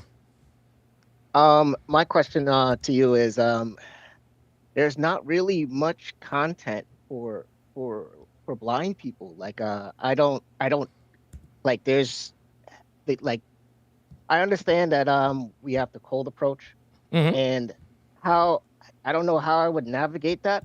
I'm not afraid to go outside. I meet women all the time. I talk to women all the time, but it's just it seems like I'm just not getting no success. So what can you recommend for me? Yeah, I really, honestly, Sean, I don't know what to tell you. The reason I don't know what to tell you is because I'm not blind. Because I don't have that impediment, I can't really advise you on what to do because I'm not I don't have that impediment. Give me a second. Let me look something up here. Hang on 1 second. Give me 2 seconds here. Okay, very good. Okay, so, you know what? Check this out. What you need to do is you need to Google Charlie Kramer, just like it's spelled, Charlie Kramer. There's also a website, Dating 101, when blind or low vision. 5 dating tips for people who are blind or have low vision. There's all kinds of help out there for people who, and I mean, are you completely blind or are you just legally blind? Totally blind. Oh, so you're totally blind. Yeah. And again, listen, I would love to help you, but I mean, I don't have that challenge. So unfortunately, there's nothing really I can say to really help you out, man. I do apologize. How was the last name spelled? Craymer? No, it's Kramer. Charlie Kramer. Okay. Copy. All right. That's all I had for now. Thanks. All right. Thanks, Sean. Appreciate it. Yeah. I mean, listen, obviously I can't help everybody. All right. Let me read these super chats and then we will continue with the loyalty test. Here. Give me 2 seconds here. Boy, quite a day today. Abdullah Al-Hami with the $2 super chat says big ups to you for helping young men. Great. Appreciate that very much. Thaddeus Brown Walker with the $5 super chat said, don't take this man to a strip club. He'll blow $800 on cinnamon because we, quote, had a connection. Yeah, that was bad. That was real bad. Another $5 super chat from Abdullah Al-Hamli says, what's even more worrying, imagine a world without the likes of Donovan and Fresh and Fit. Where would we be as men? This call shows how important the red pill space is. Yeah, man, I don't understand. It sounds to me, and I'm not trying to talk shit on the guy, but, all of the signs are there. Again, he asked her to marry him. She said no. She started seeing someone else. She says, I don't feel the same way. He hasn't met her parents. I don't know what about the situation makes him think that she is going to come back tomorrow. I just, I don't know. You can't help everybody. And the thing is I don't know if he's delusional. I mean, he might be having delusions of grandeur, but that, I don't know. I mean, look, dude. I mean, I explained that. I mean, I don't think there's anything more that I could have done for that guy. At this point, if he's going to continue to pursue this relationship, listen, what you guys got to understand is some people have to learn the hard way. I mean, listen, I can give you guys all of the advice. I can give you guys all the advice, that I can, but it's up to you to follow it. I mean, I led Dasher down the path. Dude, you guys even saw, I brought up the video from 2 years ago. And, he still believed that he found a special girl, So that's how that goes. Jabari Hinson wants to know, wait a minute. Jabari Hinson says, how do I call in? Yeah, Jabari, if you want to call in,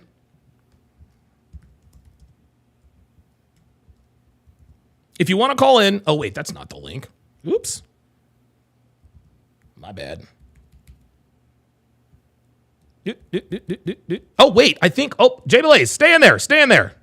I think it dropped me. Hold on, Blaze. I'm gonna come to Blaze in a second. I was just in there.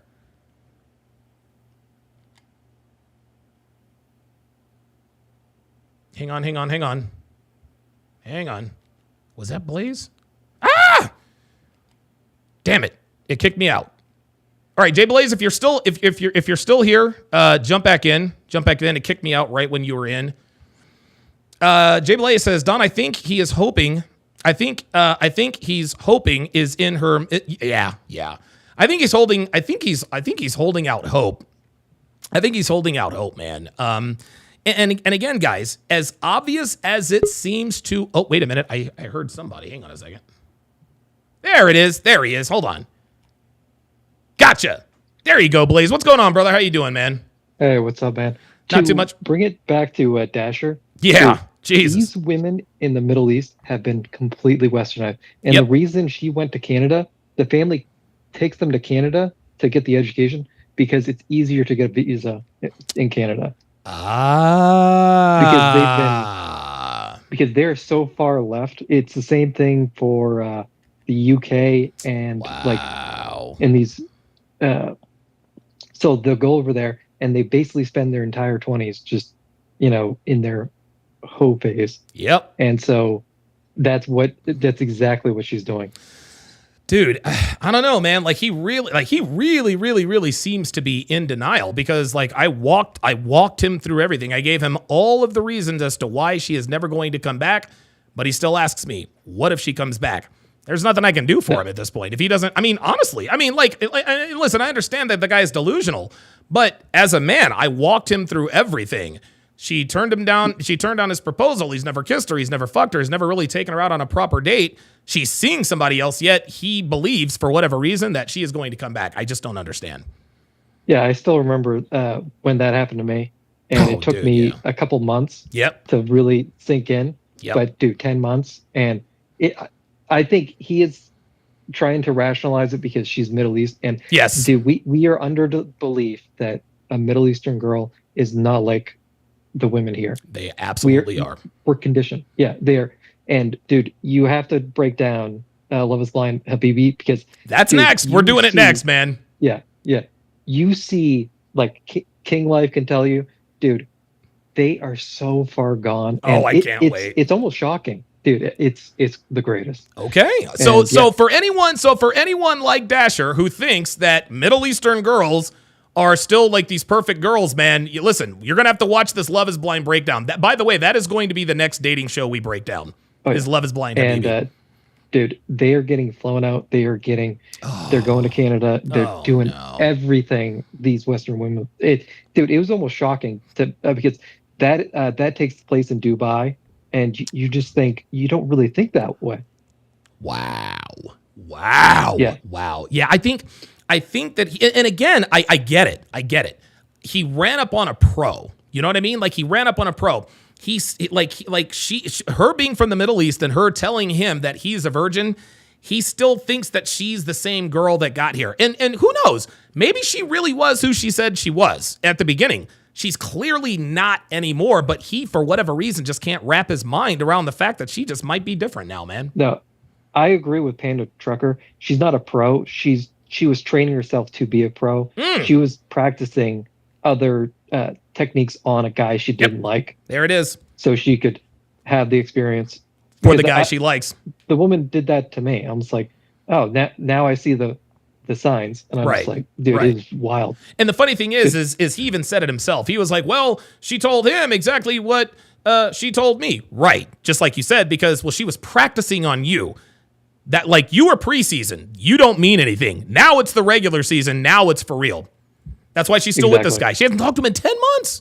10 months, dude. Yeah, I completely agree. Crazy. And I will say, dude, this Temptation Island is the greatest ever. Oh my God, this guys, right after the show, I'm telling you right now, this is the greatest season of Temptation Island ever. It's the greatest ever. The dudes are way ahead. Dude, the dudes are so far ahead. We got bitches going into tents, lighting up the, lighting up the red light just to make the guys think something. This is incredible. I've never seen anything like it. Dude, it is like 40-0. It is such a blowout. It's Super Bowl 59, bro. Get cheap field goals. Yep. They're just trying to get cheap field goals just to say, oh, yeah, we actually did try something. I'm just like, no, you didn't. And it didn't work. These guys had nothing to worry about. Oh, my God. I'm convinced that Brian is doing everything in his power to leave with Shantae. I think he will. It's the same thing for having like a rotation of like 5 women, so you don't care about one too much. That's right. So he's not doing anything one-on-one. No, it's threesomes only. And I think he might, dude, I think he's gonna have at least one more threesome before he leaves. Even though he says it's out of his system, I don't think so. I think if he adds a Shai with either Alex or Courtney, I think he's goated. He's in Mount Rushmore. Dude, I'm waiting for one more. Dude, I'm waiting for one more threesome, and I will put him on that Mount Rushmore. You going to be there for the breakdown later tonight? I will. Yes, sir. All right. All right. Later. Yeah, I'll talk to you soon. Yep, that is Jay Blaze. Listen, Jay Blaze and I. Jay Blaze is he's been a supporter for a while. He's a very good friend of mine. Very good friend of mine. Okay, guys, let us finish this. Let's finish this. Let us finish this.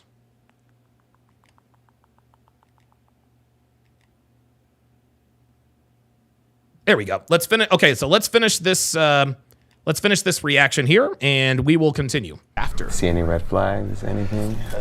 She's a little talkative. See, he said she's a little talkative. Do you see how nervous he is that she is a little talkative? See that? Oh yeah. Might be the caffeine. Part of doing your job is flirting a little bit, maybe to get like a few tips. So, like, isn't that like how nightlife works? Yeah, kind of. Yeah. I would. Oh. I ain't gonna lie, I would flip. Young people, and sometimes they get annoying. And They hit on you a lot, right? Like, I feel like that's you get hit on probably like every night, right? yeah, sometimes they do, and then sometimes they don't. Okay. I'm trying to do my job, you know. Okay, so once again, this was news to us. Tommy never mentioned that she worked at a bar or a club or whatever. It's not a bad thing, it just validates his suspicions. Does she flirt for cash? And if so, is it just for cash, or does she keep in touch after? See any red flags? Anything? She's a little talkative. I'm not gonna lie. See, she's a little talkative. Might be the caffeine. Part of doing your job is. Ali Satillo says he's lucky that Delon is not on the show. Yo. This right here, y'all don't want this nigga. You do not want this nigga anywhere. Listen, I'm Donovan fucking Sharp, and I wouldn't let Devin watch Delon on TV. I'm sorry. Flirting a little bit, maybe to get like a few tips. So, like, isn't that like how nightlife works? Yeah, kind of. See that? I ain't gonna lie, I would flip See out. that? If, like, I don't know, my girl worked in nightlife. Yeah, I wouldn't flip out, but man, I'll be so subconscious. Like, I'll be like so. All right, looks like I got somebody else on the line. Let me see here. Hey, we got Phoenix Light Games in the house. PLG, what's going on, brother? How you doing, man? I'm doing good, Donovan. How are you doing? Doing good, brother. What's on your mind?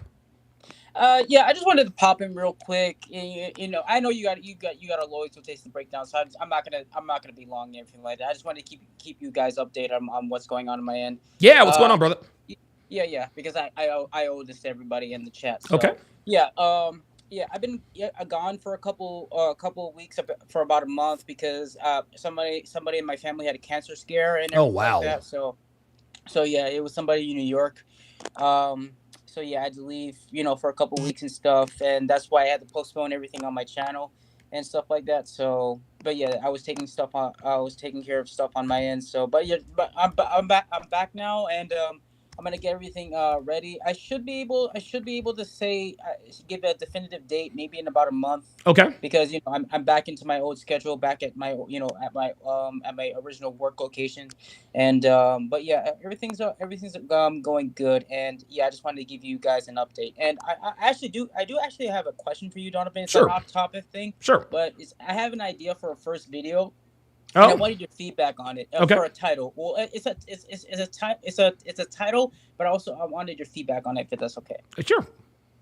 Yeah. Yeah. For my first video, I was gonna title it how do I say this? What do modern women hate more? Do they hate admitting that they're wrong, or do they hate admitting to a man that he's right? Oh my God. Yeah, and that's why I recently texted you about it. I know it's been a few weeks, but I had a lot of stuff on my mind. That's why I haven't texted you back. So that's why I do apologize for that. No, that's all good. That's a good question. That's what I wanted to talk to you about, and I wanted your opinion on it. Well, actually, I don't know, your humble opinion. What do you think modern women hate more? Do you think they hate admitting that they're wrong, or do they hate admitting to a man that he's right? Well, they hate both, but they hate admitting that they're wrong more. Because what's the first thing that happens when a modern woman sees proof that she is wrong? What does she do? She doubles down, right? Yeah. But if a man, and again, if a man is right, you would expect that the woman is in essence wrong. But if it's either one or the other, modern women are allergic to accountability. They're allergic to accountability. And if they're allergic to accountability, then they're allergic to saying that they're wrong. I think they hate both, but I think they hate admitting that they're wrong more. Yeah. That's I already knew that they hated both. I just said I've just seen so much stuff. I've seen so many of your breakdowns on Fresh and Fit. Whenever Myron goes back and forth with these bitches and shit, and it but I don't know, in certain circumstances, I see them like you haven't seen this, but there was this one bitch that Myron was going back and forth with. Yeah. And towards the end of the show, she didn't end up getting kicked off, but she was on these passive aggressive type bitches. And shocker, she was a modern black woman. So of course she was. Know how that goes. Of course she was. We already know that goes. But one thing that she said towards the end of the show, she says that I'm not going to give him the satisfaction. I'm like, there you go. Are you a fucking child? There you go. There you go. So I'm like, and that's what tells you that they hate admitting that a man is right. You know what I mean? Like they hate both. They just hate admitting fault more. Oh, so in your opinion, they just hate admitting fault more on their part rather than absolutely. Right. They hate both, but if they had to choose one or the other, they would say, okay, modern women would rather admit that a man is right than admitting that they're wrong. They hate both, but if push comes to shove, admitting that the man is right is the lesser of two evils in their mind. Okay, got it. Because if they admit that they're wrong, in their mind they look worse. There you go. That's why they double down. All right. Thank you. I appreciate it. All right, no problem, man. I'm gonna get to Jabari, but call in anytime, man. Yeah. I was just writing down notes and stuff, and I wasn't really completely sure because I've been seeing both on both ends, so I wasn't sure. But thank you, I appreciate it. All right, appreciate it, man. All right, Jabari Henson, man, dude, I think this is the very first time I have ever talked to you. Like, this is the first time I'm finding out what you look like, man. So what's going on, brother? How you doing? Yeah, man. Not too much. Just kind of wanted some, I guess, player advice. Okay, what you got for me? Say again? What you got for me? So, I've always had my way with women. I'm 6'2". I got six-pack abs. I made pretty good money throughout my life. I'm 29 years old now, living in northern Colorado. Oh, nice. And, I've always had my way with women, never really had trouble. Of course, I've had heartbreaks and everything players have always been through. But I think I ran up on kind of like, I guess what we would call an apex predator. Oh, boy. And so she's right now, we're still fucking and all that. She's in the sex-only category. Okay. But I just wanted to ask you, should I just leave her alone? Because something happened a couple weeks ago that I probably should have just stopped talking to her. Okay, what happened? I'm still talking to her, so... basically, we've been talking, I guess just talking, not anything serious. And I told her from the beginning it would never be anything serious because when we met a couple nights later, like I fucked her on the first night. So this is there you go. You already know. Yeah. Fucked her on the first night. That was kind of but I've had girls that I fucked on the first night and we had, Sure. a great relation after that. Yeah, of Maybe course. not boyfriend, girlfriend, but yeah, but it was cool. It was at least cool for a bit, right? Yeah, yeah. So, fucked her on the first night. Maybe a week later, I spend the night, and some dude knocks on her window and is like, "Hey, can I spend the night?" kind of thing. And that was like the ultimate red flag for me. And she told me she didn't know who it was, but he said her name, so I knew. Oh my God! Oh yeah, yeah. And I just assume chicks are gonna lie to begin with anyway, right. Proven innocent, right? Yeah. But I guess the other night, so this has been on and off because I was traveling for work most of our relationship, or me knowing her. Yeah. And so about a month ago, she stops answering, and we live pretty close. She's about 5 minutes away, so it's an easy lay. Yeah, sure. That's why I'm still doing it. Yeah, it's convenient. And basically, she said, "Okay, I'm going to sleep," and I was out at the bars, wasn't drinking or nothing. But yeah, I guess the reason I went out is to figure out if she was out, still going out, and all this shit she had told me she stopped doing. So I show up at the bar, she's not there, so I'm feeling kind of okay about it. Okay. And so I pull up to her house unannounced because, like, I guess before this happened, the prior 2 months, she would would call me in the middle of the night and say, "Come over," and I know what that means. Oh yeah, trying to smash. Yeah, right. And I guess work's been kind of slow, so I've been spending a lot of time at her place and vice versa. So we kind of built this rapport, like, "Hey, come over in the middle of the night." Yeah. So I just pull up unannounced because she says she's going to bed. It's really weird. I'm leaving the bars after like 30 minutes of being out. So I pull up on her, look through the window, and then there's another man in her bed. Oh, we're not together. Wow. See? I could barely see much. But that was that instinct, though. Yeah, my instinct was completely 100% on point. Like I said, this is advanced game over here. So Sure. Kind of knowing it. Yeah. But I'm still like, talking to her. Like she already knows there's no real relationship. However, she does get possessive when we're out in public. Well, of course, she's a woman. Yeah, so I don't, I'm not trying to hold your hand, especially after this. Oh, hell no. No, hell no. I'm not trying to do any of that, but I still talk to her, and I was kind of just wondering. And by the way, her roommate, who I guess they stopped getting along at some point. Oh, boy. And so her roommate gave me all the tea. Oh, yes. Bad, bro. Oh, my It's God. bad. So her roommate told me, the whole time you've known her, she's been bringing guys from Denver. She would tell them to follow her home to northern Colorado. Wow. Telling me about this guy. Her roommate confirmed everything with receipts, like all wow. this going on. Oh, shit. All while she's telling me, you're the only man I'm talking to. I'm like, of course not. Of course. Right. Come on, who are you talking to? Right. But I'm able to compartmentalize most of it, and like, this is just sex only. However, we've been spending more than an average amount of time together. Yeah. So I guess I got a little more involved than I wanted. Of course. And so I'm still fucking her, and we're, she asked me for advice. I'm 29, she's 22 years old. So okay. She kind of looks up to me in certain ways. I let her come to church with me today. I don't really go to church often, but I have a friend that's been inviting me. So I was like, all right, you can come. You want to go to church? Fine. Oh, boy. Yeesh. Yeah. So her roommate or whatever, is telling me to like cut her off. You can do better, blah, blah. I think her roommate wants to Her roommate wants to fuck you. Yeah. Her roommate wants to fuck to get back at her. Yeah. I don't know if I should cut her off. I'm going through some things with courts and all that right now. Sure, that's so fine. It's like I don't got time to get out there and see other women. So I guess I'm starting to get what you would call one-itis kind of thing. Yeah. Like, because she's the only girl you're fucking. 5 minutes away. Yeah. And like, it's convenient. Yeah, but it did like seeing that. She did end up seeing that I was at her place and I saw everything. So she knows that. And I confronted her about it. Oh, wow. Like, I would have never known had I not trusted my gut and like pulled up. Like pull-up action, right? And so this is advanced game. Like I said, I didn't get mad. I just took off. Sure. On everything. Sure. She reached out to me and was like, I'm super sorry about that. I don't know what I was thinking, blah, blah, blah. And again, she's kind of like, I guess what I found out from her roommate, she's been, kind of like the town fucking The town slut, hell. I guess you Yeah, could town say. slut. Yeah. there's numbers of people that we both know that, you know, can confirm some of this stuff. Sure. Again, I'm not taking her serious or anything. Of course not. But of course not. I'm just fucking her. But I don't know if I keep fucking her, you know, are we getting more and more in the weeds here? Yeah, you know, yeah. It sounds. She's been angling the whole time I've known her. She's angled for a relationship.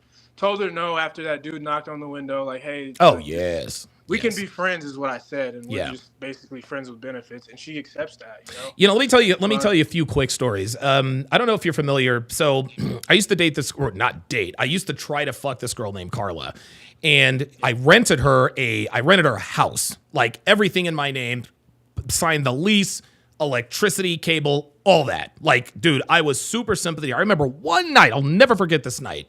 Her and I are standing out on her porch, my porch. We're smoking a cigarette.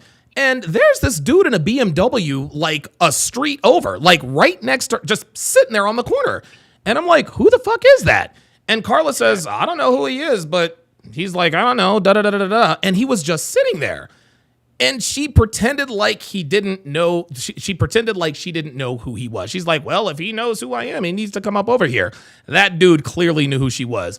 Another girl I was dating, her name was Tatiana. I was the side dude. I didn't know she had a boyfriend. She told me that she was in Columbia, South Carolina, and these people randomly approached her to have like group sex. I'm like, what? Like they just randomly and so when girls tell you these, and girls will tell you these stories a lot of times, Jabari. Like, dude, I remember, oh my God, like actually it was 2 months before I even met Devin. I remember there was this one girl I was seeing. She told me that, and she traveled for work, and she said that she walked into her hotel and she saw like these shady people, and they said, hey, you want to come up and do like a gangbang? And then so you understand what I'm saying? So, and so what I had to put into my mind, I was like, dude, like, you don't, like, do you really think I'm stupid? A person isn't going to, like, in this day and age, people aren't just going to roll up on a woman and say, hey, you want to do a gangbang? You want to do group sex? Random dudes don't just knock on your window and call your name if they didn't know who you were. So you already knew that she belonged to the streets. My advice to you, you got to cut her off. And the reason why is because you probably don't realize this yet, but you're starting to catch feelings for her. It's natural that when you start spending more time with a woman, when you're at her place, when she's at your place, you start to build that rapport. It is inevitable, no matter how much you try to fight it, that you are going to catch feelings with her. If you spend too much time with a woman, at some point you are going to start to catch feelings for her.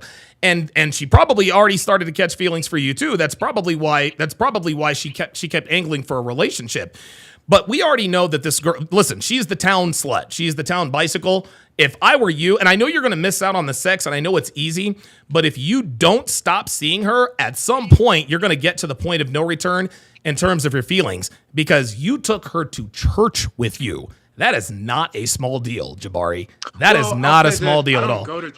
I don't go to church often. This was kind of like a buddy invited me. Yeah. And I was like, I'll show up. And I told this guy kind of what happened too. And it was kind of weird for me to even, she asked me to come, and I was like, I'm going to end up spending the night with her anyway. So just make it a whole day ordeal kind of thing. And like I said, I've compartmentalized most of it. Like, you know, what you're saying is right, but for most of our relationship, it's been strictly sex, especially after that first interaction. Yeah, of course. Dude's knocking on the window at 2 a.m. Yeah, come on, scrawny man. hair kid. Yeah, some scrawny hair college kid, because it is a college town, and you know she's a smoke show. And in the beginning, I thought, you know, maybe I could match up with her, like, you know, sure, body for body kind of thing. Yeah, I'm no match for her. No, we're no match for any woman, man. Yeah. If we get over on a woman, it's probably because she had a bad day or a bad game, man. Because when it comes down to it, women are always going to have more game than us because they have more options than we do. If I were you, I would I would either cut her off or I would start to wean myself off of her, because if you don't, very, very soon, you're going to start to catch real feelings for her. And if you catch real feelings for this girl, she is going to turn your life upside down, man. Okay, what are your thoughts about this? So you can say it's simpy or not. It's kind of like that's fine. CGA's it's not pay for play. So she's a 22-year-old, not in college, but in a college town. So she's broke. Throughout our relationship, she's been, you know, needed stuff here and there, like her food stamp card got hacked. She's a white girl, by the way, and her food stamp even card worse. got hacked. And so I was like, you know what? I'm going to buy groceries. You're going to cook for us. I'm going to buy the groceries. You're going to cook for us. And so she did that for that month. Yeah. For that month that she couldn't get any groceries. She's low on money. Also, she had a super negative balance in her account. So I gave her $350. Oh, boy. I was like, here. That was a mistake. That was a complete mistake. But she was like, her father passed away a couple years ago. So I was like, whatever. It doesn't mean much to me. It's a lot to you. Sure. Maybe you can buy a little bit of time or whatever. Sure. Whatever I was thinking. You're just trying to be nice. So there's like small fragments of investment there. And, here's another red flag. She's never had a serious relationship. Oh, and she's 22 and hot. So. Oh, God. Yeah. And so I know all these red flags. And like you said, what I'm doing now is trying to just wean myself off of it slowly. Yep. And so I got a court date on Tuesday. I told her today. She started crying her eyes out today. And I told her basically, hey, I'm dealing with all this stuff. It's got me a little stressed out, so I kind of want to take some time apart. Hopefully you can understand, and hopefully you can do the same thing, because she's been saying, oh, I really want to change myself, because she's been trying to quote unquote change herself after I caught her in that situation. She's like, I can change. Baby girl, we're not in anything committed, first of all. So I hope you change for the better for yourself. I think she wants to look. I think she wants to change, Jabari. She's just not capable of it. Like, dude, girls that are that hot and that slutty, like, you got to understand something. One thing about this is why we tell guys to stay away from girls who are sluts. Girls who are sluts are addicted to male attention. They're addicted to it. They're addicted to getting attention from multiple men. There's nothing, and this is why women ruin themselves. There is nothing that gives women the kind of dopamine rush that comes from being pursued by multiple men. And so when they finally meet a man who's worth a damn and he's giving her that attention, as much as she loves it, even that's not enough. And eventually she starts looking for more male attention to satiate herself. So as much as she wants to change, she's already at the point of no return. I do believe she wants to change. She's just not going to be capable of doing it. Right. And I kind of give her hints of that. Like, I hope you do it for you. And then she starts crying. She's like, why don't you ever believe me? You never believe in me. Bitch, because I caught you with another nigga in your bed. That's why. Right. You feel me? She swears she didn't fuck him, but we all know. Come on, man. Of course she didn't. Not to mention your roommate, who was your super friend, who's also a slut, by the way. Of course. Birds of a feather. She gave me all the receipts and all the details that are pretty, seem pretty fairly accurate. Yeah, of course. In the timeline that I've known her. So, yep. There you go. There you go. It's an easy lay. And her roommate's been telling me, man, you can do better than this. Like, you deserve better than this and all that. So I know she's trying to smash too, but I'm just not in a place where I want to work for it. Like, I met her at the bars like downtown Fort Collins and stuff. So oh, wow. I'd have to go kind of back into that same environment. Which I'm not you ain't trying to do that right now. You got better shit to do, Yeah, what I mean? If I were you, man, just take some time off. Every once in a while, man, when every once in a while when you run up on a chick that you like a little more than, and this happens to everybody in their player phase. Like, you're running through hoes, and then you meet that one hoe that you happen to like a little bit more than all the rest of them. And then, you start to catch feelings. All of a sudden, now she's spending the night, you're spending the night there, and then there's a messy breakup. You find out there's other guys. Yeah, and dude, you're dealing with court shit. You're still a young guy. Take some time off. If I were you, I would just take some time off, from girls in general until all this court shit is taken care of, and then I'd get back on the saddle. That's my advice. Yeah, got it. Yeah, man, like that's pretty much. I actually went on a drive with her roommate. She doesn't know that her or me and her roommate are talking and are now friends. So this is all going on behind her back. Oh yeah. I was gonna smash the roommate out of, like, I guess revenge or whatever. Yeah, if you smash the roommate, old girl's gonna want. Well, no, it's definitely not. No, it's definitely an over. If you smash the roommate, then she's gonna want you even more. I'm just not as attracted to the roommate. She's then not don't. ugly or then, anything. yeah, but don't. If she's not as hot as. Oh my God, yeah. If a roommate is not as hot as her, don't fuck her. Don't fuck her, because then it'll definitely be over for sure. Yeah. Gotcha. Yeah. Yeah, pretty much told her today, hey, we're going to take some time off, like it or not. And she's just, like, doing the little things, like, so I can't talk to you or see you at all anymore. I at least want to see you once a week. Oh, man. Yeah, I know how that goes. Like, and she knows how to kind of suck her. Of course, she's a woman. She's got crazy she's a woman. cheeks. She's got nice legs, man. She's young. I don't know. Like, I'm a man at the end of the day. Bro, too, I know exactly what you're Although going to. Although I can compartmentalize it all, like, there's only so much compartmentalizing. Man, I'm trying to tell you, man. I'm trying to tell you. But look, man. Just wean yourself off of her. Most importantly, take care of the legal stuff. But you've got to wean yourself off of her. And when you finally do sort of get the court shit taken care of, you need to get at least one more girl in the rotation. If you're gonna start fucking this white girl again, make sure there's another girl you're fucking so that you have a little bit more abundance. Yeah, right on. Yeah, and I did, but as her and I talked more and started to hang out more, that time started, leaving out the other pieces of the rotation. So then I was just kind of like, all right, whatever. I'm not gonna be in anything serious anyway. So. And she probably treats you really, really well too, doesn't she? For the most part, yeah, she does what I say. Yeah. And kind of like, especially now since all that happened. Before, she would kind of like, I get she does have more options than me, but of course. She would kind of like catch an attitude, but I would check it, and then of course. And the next thing you know, we're in her bed. Yeah, that's why she can't get enough of you, because you're probably the one guy that she's messing with who actually checks her. Yeah, that's how these things go. Not only that, but she's this is a college town. She's fucking these weenie guys, these punk college kids. You know what I mean? Right. And you're a grown ass man. 30. Yeah, you're a grown ass man. Yeah, of course. So of course, I just kind of wanted your advice on that. I mean, this is what you're telling me is what her roommate said. Like, hey, it's okay. You take some time to yourself. Yeah. I'm a horny motherfucker though, so it's kind of. You're a man. I get it. You're a man. I get it. No, I get it. Yeah. I would try to keep your distance. I mean. It's very, very important that, if you are going to fuck her, just don't fuck her as often, because I'm telling you, and you know this, the more time you spend with her, dude, and it's not something that we want to happen, but when you spend time with someone, it's just human nature to start to care more about them because you're spending more time with them, and that's when they've got you. This is why girls get attached during sex quicker than guys do. Because sex is more emotional for girls. So if you're starting to catch feelings, this is why she's crying when you're telling her, hey, look, I need some time to myself. So, right. One more thing. Sure, go ahead. So this is a small town. It's Fort Collins, Colorado. It's a college town.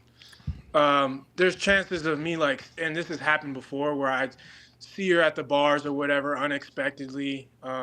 It's kind of around the mid-time when we first met, maybe a little bit after that. So there's times I've actually cut her off in the beginning just because I didn't give a fuck in the beginning. Sure. And I had an abundance, plus my work travel too. So sure, of course. I'd show up when I'm back in town, and she'd see me in person getting another girl's number or IG or just having a simple conversation. Of course. She'd come up and ruin that. Like I remember one time. Wow. I was talking to this hot redhead chick named Hannah, and damn, I was getting her Instagram, and she walks by. I didn't know she was at the bar. She walks by and says, "I hope you have fun with her. I'm hotter than her." And she wasn't actually hotter than her, but she ruined that. The chick was, and this happened twice. So if I cut her off, there's a chance that if I go around to some of the same spots, she'll fucking pop up and try to sabotage anything I got going on. And the opposite is not the opposite, because I've seen her out talking to other guys, but I've never approached her or said anything. I just acted like we were strangers, and she's in the corner, yeah, as if if I don't see her, but I don't give a shit after. Yeah, the next time she does that, if she says, "Oh, have fun with her, I'm hotter than her," just tell the girl, be like, "Listen." Just point to her, be like, "Long story, I'll tell you when we get to my place," and leave it at that. That's it. Don't pay no attention to her. She's crazy. I'll explain. Long story. That's it. That's all you got to do. Gotcha. I thought it might work as social proof, but yes, well 9 times out of 10 it does. It depends upon how you frame it, right? So just if you're talking to another girl at the bar, just expect her to show up and try to. And dude, you might even, when you're talking to these girls, when you're talking to them, be like, yeah, by the way, I don't want this to scare you away, but I used to date this girl. She's kind of my crazy ex. She's been known to show up every now and again. So don't worry about it, whatever the case may be. Yeah. Then when she does walk by, yep, that's who she was. And the fact that she's hot, that works in your favor. Oh, wow, this girl is his ex. Okay, all right. Well, maybe he is about something. You can actually use her to your advantage. You can use her to get more pussy. like kind of finesse it, right? Yeah, there you go, man. The other thing is if I'm not talking to a girl, she'll come up. Maybe I'm with a group of friends, let's say. Sure. She'll just come up and hug me, even if we're on bad terms. So Yeah. we won't be texting at all or anything. And then she'll see me there, and then she'll come up to me and act like everything's all good. Perfect. That is perfect. Dude, play that up. If she wants to come up and give you a hug, trust me when I tell you, Jabari, not only do your friends see this, other girls at the bar see this. As soon as she comes up and hugs you, as soon as she keeps her distance, that's when you go and start approaching girls. Dude, you can actually use this crazy bitch to score more pussy. You watch. Think so? Oh, dude. Dude, you've got a hot white girl who can't leave you alone and is hell bent on cock blocking you. Dude, you can parlay that into mountains of pussy. No pun intended, man. Like, dude, nothing makes a guy more attractive than a hot girl who is pissed at him for some reason. It never fails, man. Like, what was her problem? Listen, dude, as a matter of fact, if she comes up, don't fuck with him. I hope you have fun. I'm hotter, blah, blah, blah, blah. Look her up, be like, that's my ex. She's crazy. Long story. That's all you have to do. And you know what? The girl in front of you she'll probably laugh and be like, yep, okay, I get it. And the fact that she's hot is going to increase the odds of you smashing a girl that night. Use this girl to your advantage, man. Got it. And okay, one more thing, and then I'm sure. done. All right. The other thing is, because she's the town bicycle, right? I think about also the other side of this, where the guys around, like I said, it's kind of a small town, college town. Sure. The people change every 4 years for their 4-year degree, or right. There's a lot of turnover. Yeah. So just the people that are normally there, like, I don't want them thinking we're dating. Because like I said, she gets real possessive. Like, she'll just grab my hand. And sometimes I've yanked it back, but I don't want to cause any. Sure. I don't want to cock block myself. It's of course not. 11, 12 at night. So I'm like, all right, whatever. But I try to, do it in a way where it's not being seen if I have to do it at all. But most of the time, I just kind of yank my hand back. Like, you know what this is. Yeah. Let's just have fun. Right. But I don't want to cause anything. But I also don't want others or other women, for one, unless it's that situation we just talked about. But, the guys that I might know to think I'm, dating the town bicycle. Right. You know what I mean? Right. So that's the other side of that coin. Like, yeah. Yeah. there's that. Just tell them straight up, listen, man, I just fuck her. That's it. Yeah. And it's funny because girls will ask you, well, is that your girlfriend? Have fun with it. Well, we don't cuddle after sex, so no. Right? Yeah. And she'll laugh. She'll be like, okay, maybe she's his girlfriend, maybe she's not. All they know is that this hot girl is paying attention to this dude. I need to know why. Like, honestly, you could really play this up. This girl might indirectly get you more pussy than you can ever imagine. And I'm telling you again, nothing is more attractive. Dude, nothing makes women wetter than seeing a hot girl be pissed off at you it doesn't matter why they're pissed off at you. If a hot girl is pissed off at you, chances are it's about sex, and they gotta know why. Yep. It's like a love and hate kind of thing. Like there you go. Brian, yes, and Shantae. Yes, it's kind yes, of like that. 'Cause yes. I'm gonna do what I want, and that's right. I still need you to be. I don't want you fucking other guys though. There you go. Because then there's the STD thing. There's Jesus. My dad even said, "Hey man, that's he was like, don't cut her off, but you might need her for this or that, so." Don't completely just burn that bridge. Yeah, listen, I think lightly because there's pregnancy. Yeah, she likes black guys. She fucks niggas, y'all. Of course she does. So she likes that, And so if I'm fucking her and then she ends up getting pregnant or catching. Oh God, you'll never know who's the father. Right. Right. Yeah. So there's that whole situation that I want to avoid. You know what I mean? So, high risk. Listen, man, it's she's a high risk girl, man, and she's hot. Absolutely. She probably fucks and sucks good. I would just wean yourself off of her, cut her off for a little while, get your legal shit done, and then go back and deal with it. That's my advice to you. Okay. I did tell her, hey, maybe there's a chance we talk in the future. There you go. Dangle that carrot. Dangle that carrot. I left her a little iota of hope there, There you go. You know what you're doing. Hang on, baby. I'll be right back. Yeah, I'll be right back. And then whenever you're in a dry spell, you can always hit her up, dude. Right. So that's where I'm trying to leave it. That's really all I had to say. Just wanted some player advice. Yeah, absolutely. Listen, keep me posted, Jabari. Keep me posted with this stuff, man. I got you. All right, appreciate it. Thanks for calling in, brother. Yes, sir. Thank you. Jabari Henson is in the house. Appreciate that very, very much. Okay, we got a couple of other people. Oh, we've got. All right, let me bring up. Let me remove Jabari. Okay, so I've got Kevin next, and then Apollo after that. All right, Kevin, what's on your mind, brother? Hey, how's it going? Doing good, man. Where are you calling me from? Oh, I'm calling from Ecuador. Oh, Kevin in Ecuador. All right, Kevin, what's on your mind, brother? Yeah. First of all, I would like to say thank you for all your content that you put out on social media. Thank you. Been extremely helpful for me. Good. Especially when you talk about the, cops and you people, so on and so forth. The Hard Art Podcast, huh? I'm glad you enjoy it, man. Listen, man, not too many people who share your skin tone like that show too much, but I'm glad you do. Yeah, it's been quite. In some ways,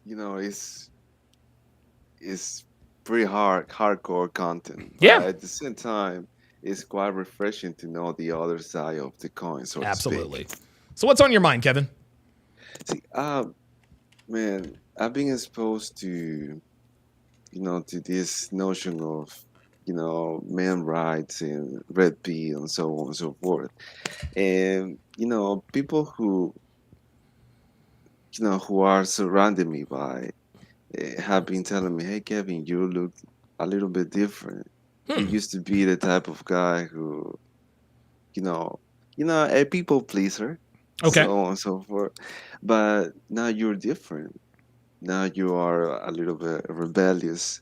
And in fact, I had a huge argument with my sister, and I decided not to talk to her anymore. Oh, wow. Because so it was, I would like to, to keep things, as simple as possible. Right. And not to escalate things and, to have this type of disastrous outcomes or alike. Okay.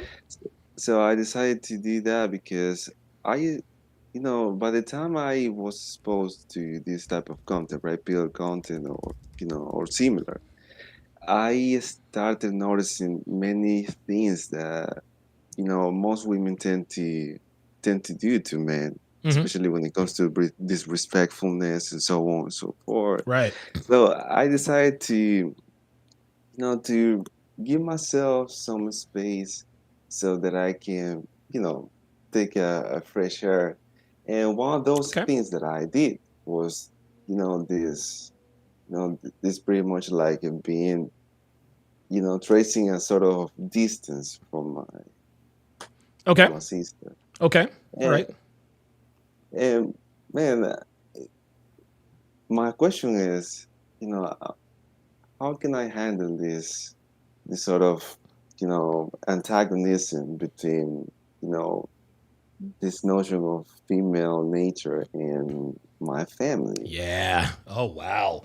It's interesting, Kevin. I'm actually going through something similar with my family. As you probably, I don't know if you know this, I don't know how long you followed me, but right now, my mother and I, we're estranged. Okay. I haven't talked to my mom in almost, honestly, I haven't talked to my mom. I can't remember the last time I actually spoke to my mother. I haven't called or texted her dude, it's been longer. It's been longer since the girl in Toronto, ghosted Dasher. That's how long it's been. And so the way to navigate this whole red pill stuff in your family, Kevin, you just don't talk about it. You just don't talk about it. Don't bring it up. If they bring it up, just be like, look, I'm not going to talk about this. That's all you have to do. I've started mending I actually talked to my sister for the first time in months the other day.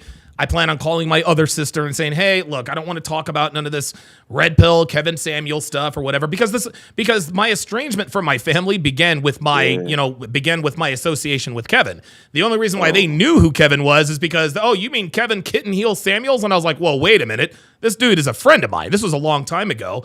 And so I had to learn very quickly, Kevin, that I did that in order to be on good terms with my family and my sisters, more specifically my mother, you just can't talk about that stuff. You really just have to let that stuff go, man. You cannot. And I know it's tempting to, and especially when you get this newfound knowledge, it's almost like you feel like the world has opened up to you, right? Like you understand that, you know, bitches ain't shit. Don't listen to what she says, watch what she means and all this other kind of stuff. But it's just like the movie Fight Club. Rule number 1, do not talk about Fight Club. Rule number 2, don't talk about Fight Club, and so on and so forth. I would be so the way to navigate this is there is no way to navigate this.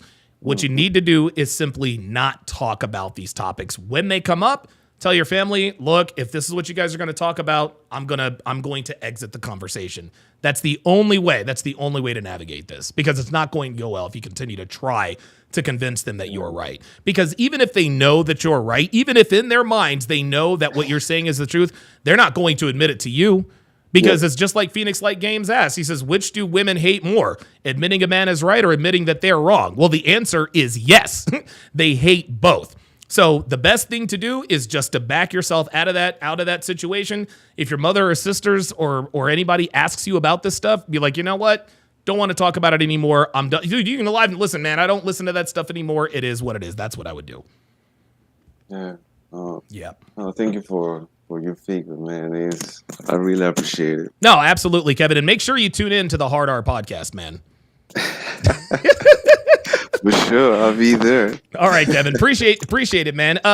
We got Apollo up next. Apollo, brother, what's going on, man? Hey, Don, how's it going, man? I'm doing real good, man. It's been a while since the last time we talked, brother. What's up?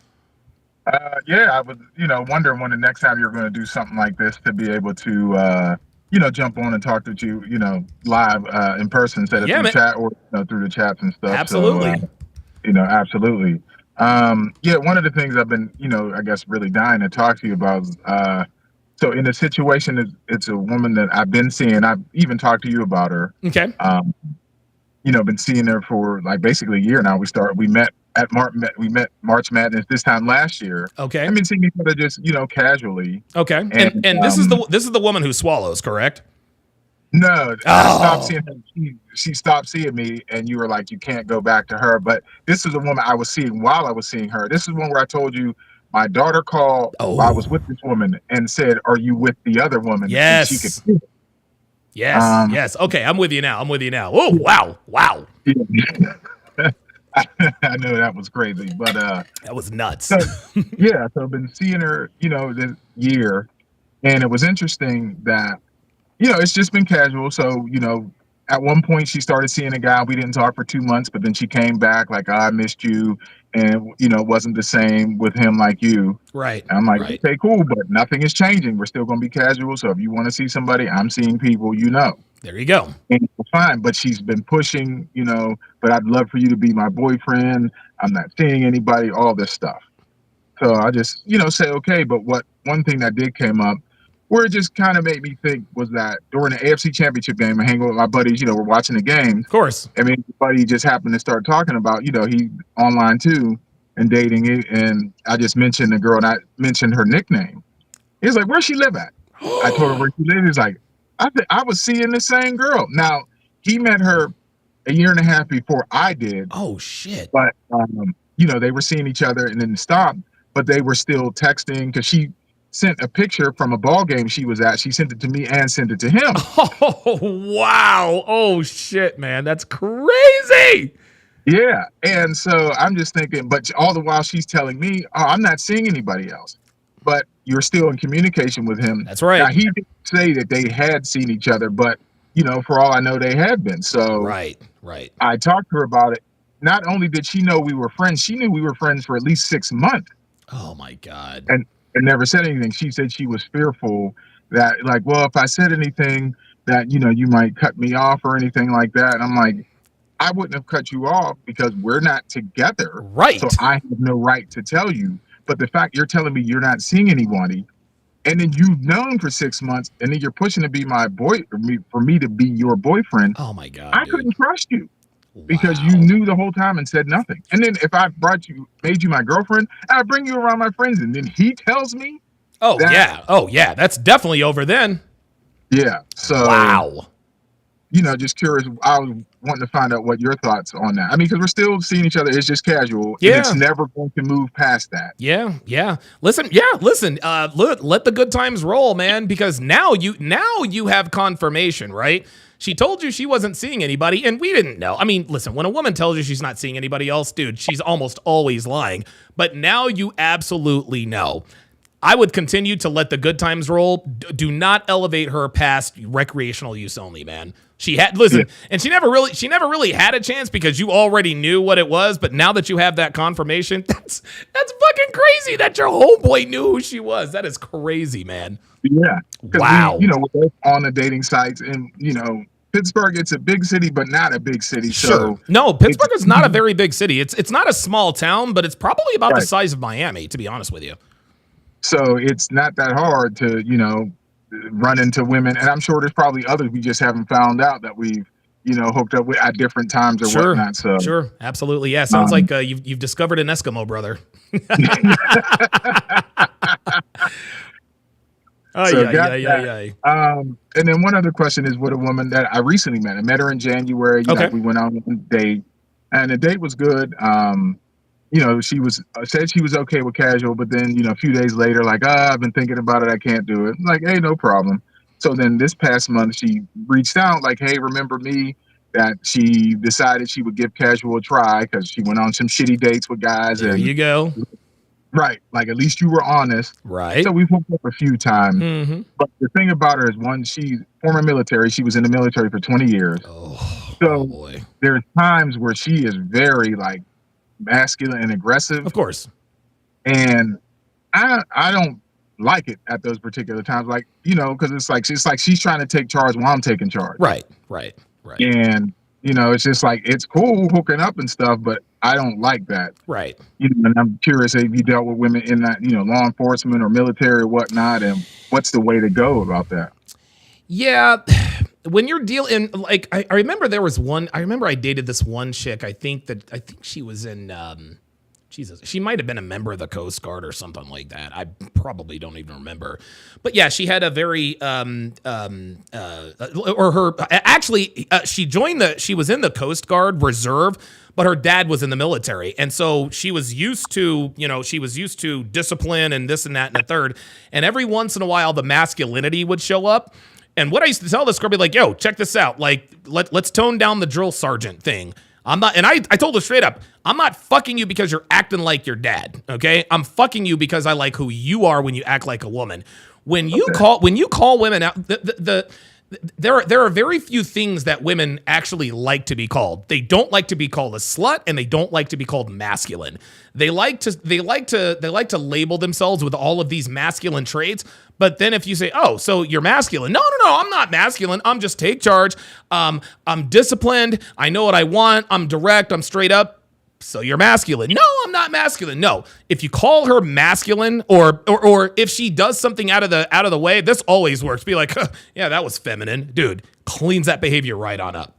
Every single time. Be like, okay, that was feminine. Jesus fucking Christ. Are you like, dude, are you a man, or are you a girl, or are you fucking drill sergeant? Jesus Christ, I feel like I'm in basic training over here.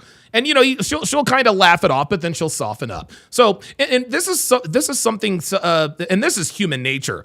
Anytime you call out something anyone, a man or a woman, is doing, it is in our firmware to stop doing it, right? So let's just say you and me were at a board meeting, and I'm tapping my my pencil or whatever the case may be. It's not bothering anybody, but if you looked over and said, "Hey, listen, man, Donovan seems to have the answer. He can't stop tapping his pencil. What do you think I'm going to do next? I'm going to stop. I'm going to stop tapping my pencil." So if a woman does something that bugs you or that is masculine, be like, "Okay, yeah, that was feminine. Jesus fucking Christ."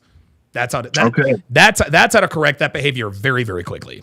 Okay, I appreciate it. Yeah, because I was, racking my brain like, man, because she's cool and all, but it's just like those certain times where just like that, I can tell that military, 20 years of service kicks in when we're hanging out. Yeah, man. And it's like, no, I don't like that.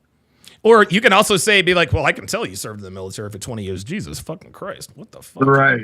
Jesus Christ. Right. Like, what are you going to do next? Are you going to command me to drop and give you 20? Like, what the fuck?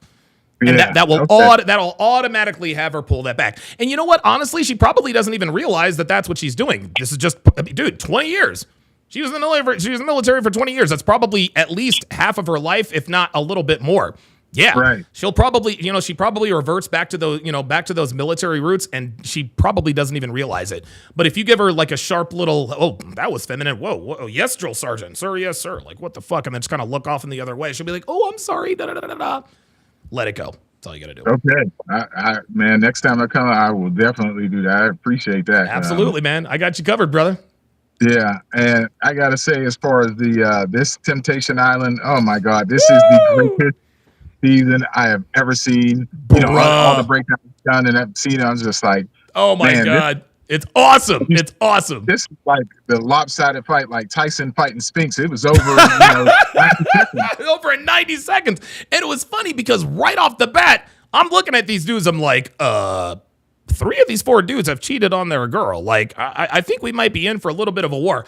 It's not even a war. The girls are twisted. They don't know what the fuck to do. They're telling everybody, well, we're over and I'm single and da-da-da-da-da. I wonder what Grant's doing. And please don't let that red light be for me. Dude, I'm telling you, the guys are way ahead. Yeah, Diabolical Man says hashtag Wolfpack. Absolutely. Yeah. So now, I know in the last breakdown with Courtney asking Breon, is he, now that they did the threesome and he's past that, you're saying it looks like she's angling for some one-on-one? Absolutely. That's what she is doing. Courtney, I think Courtney really does like Breon. I think she really, really does like him. And I think the only reason why she did the threesome is because she likes Breon. But I think at this point, I think Courtney really is starting to like Breon, so she's going to try to move in on him. I think it could potentially get messy, but I think Breon's going to be able to handle it. Okay, cool. I think he is. But yeah, man, this is so awesome, to break down this one, because you've seen all those other shows where the guys are always getting used and abused, man. Dude, you remember Boy Casey, what Washley did to him? Like, we felt sorry for that guy. Dude, we ain't feeling sorry for nobody. Like, these dudes are cold-blooded. Love it. And, on the girl side with all those guys, I know I had said it in the chat, like, I think they, brought these guys on so the girls wouldn't act up. I guess I was thinking, like, because obviously on the other ones, a lot of the girlfriends cheated or whatnot, just like the guys. Yeah. But of course, in this society, they're not trying to make women look bad. Nope. So I wonder, was it casting more so the women? Yeah, the temptation is there to cheat, but they wouldn't cheat. So if the guys do it, we can all point at the guys and say, look at them. They're, terrible men. The women stayed chaste. Yeah. So that's what I was kind of wondering. Was it that kind of thing? You know what? From doing anything. No, I think what it is, Apollo, is I think men are waking up, man. Okay. Men are waking up. Dude, have you noticed since season 1 of Love is Blind? Like, dude, we saw Mark. He had no clue that Jessica didn't want him. There was the other guy who was with Kelly. He had no idea. Little by little, the game has shifted more towards the guys, and it's been very, very gradual. This season of Temptation Island clearly shows that the men have the advantage because both Grant and Breon are like, listen, I know I fucked other girls, but I still plan on leaving the island with the bitch I came with. And they probably will. Yeah. And it was, like coming across yourself and other content creators that I realized that, screwing around with other women, although the women I'm with don't like it, like my ex-wife, I mean, I cheated a lot. Sure. She never left. Yep. She hated it, of course. And then even when she got divorced, as you know the story, and I've been screwing around, it's been 10 years now. Yeah. Still, even the other day, just called about stuff like, just wanting to see what you're doing. And, this day I'm getting a dryer delivered. Can you be here for it? And, all this stuff. So it's just like, she took me back in a heartbeat. Listen, your ex-wife would absolutely take you back in a heartbeat. She absolutely, dude, she throws the pussy. Dude, every time we talk, she throws the pussy at you. I'm like, all right, what's your ex-wife done this time? But the only reason why she's throwing the pussy at you is because of who you are now. It's just, and it shouldn't be this way, Apollo. You fucking other bitches should not make you more attractive to other women. But we're in 2025, fam, not 1925. We play the game according to the rules. That's what we do. Yeah. Yeah. And like you said, it is a shame, but It's like if I wasn't doing that, if I was struggling with women or I wasn't dating, or if I got 10 years like Daniel without dating, she'd probably be more angry at me, about trying to, do whatever instead of the opposite, because I'm doing my thing, ignoring her, not trying to do anything. Incredible. And I get better treatment. And it's just a shame it's like that. It is. It is what it is, man. It is what it is. I live vicariously through you, Apollo. Holy moly, man. All right. Well, listen, good to talk to you, man. You going to be there for the Temptation Island breakdown? Because we're going to start here in about 10 minutes. Yes, I will be on. Yes, sir. All right, very good. Thanks for calling in, Apollo. That is my guy, Apollo in Pittsburgh. I live vicariously through him. I actually live vicariously through everybody. I live vicariously through everybody. Okay, so what we are going to do now, boy, that was a great show. That was a really, really, really good show. That was, that was 3 hours and 22 minutes of call-ins. I thought I was going to be able to get through the breakdown, but I'm not going to be able to do that. We are going to move the party to Rumble. Let me make sure that all systems are go on. Oh, wait, we are on Rumble. We're already on Rumble. All right, cool. So we are live on Rumble. We are about, and I'm going to put the link in the chat. I'm going to put the link in the YouTube chat. Come on over to Rumble. Let me go ahead and hit the Rumble button. Okay, very good. So all right, so I'm going to say goodbye to my YouTube audiences. Yeah, I was streaming this everywhere, guys. I was streaming this to all three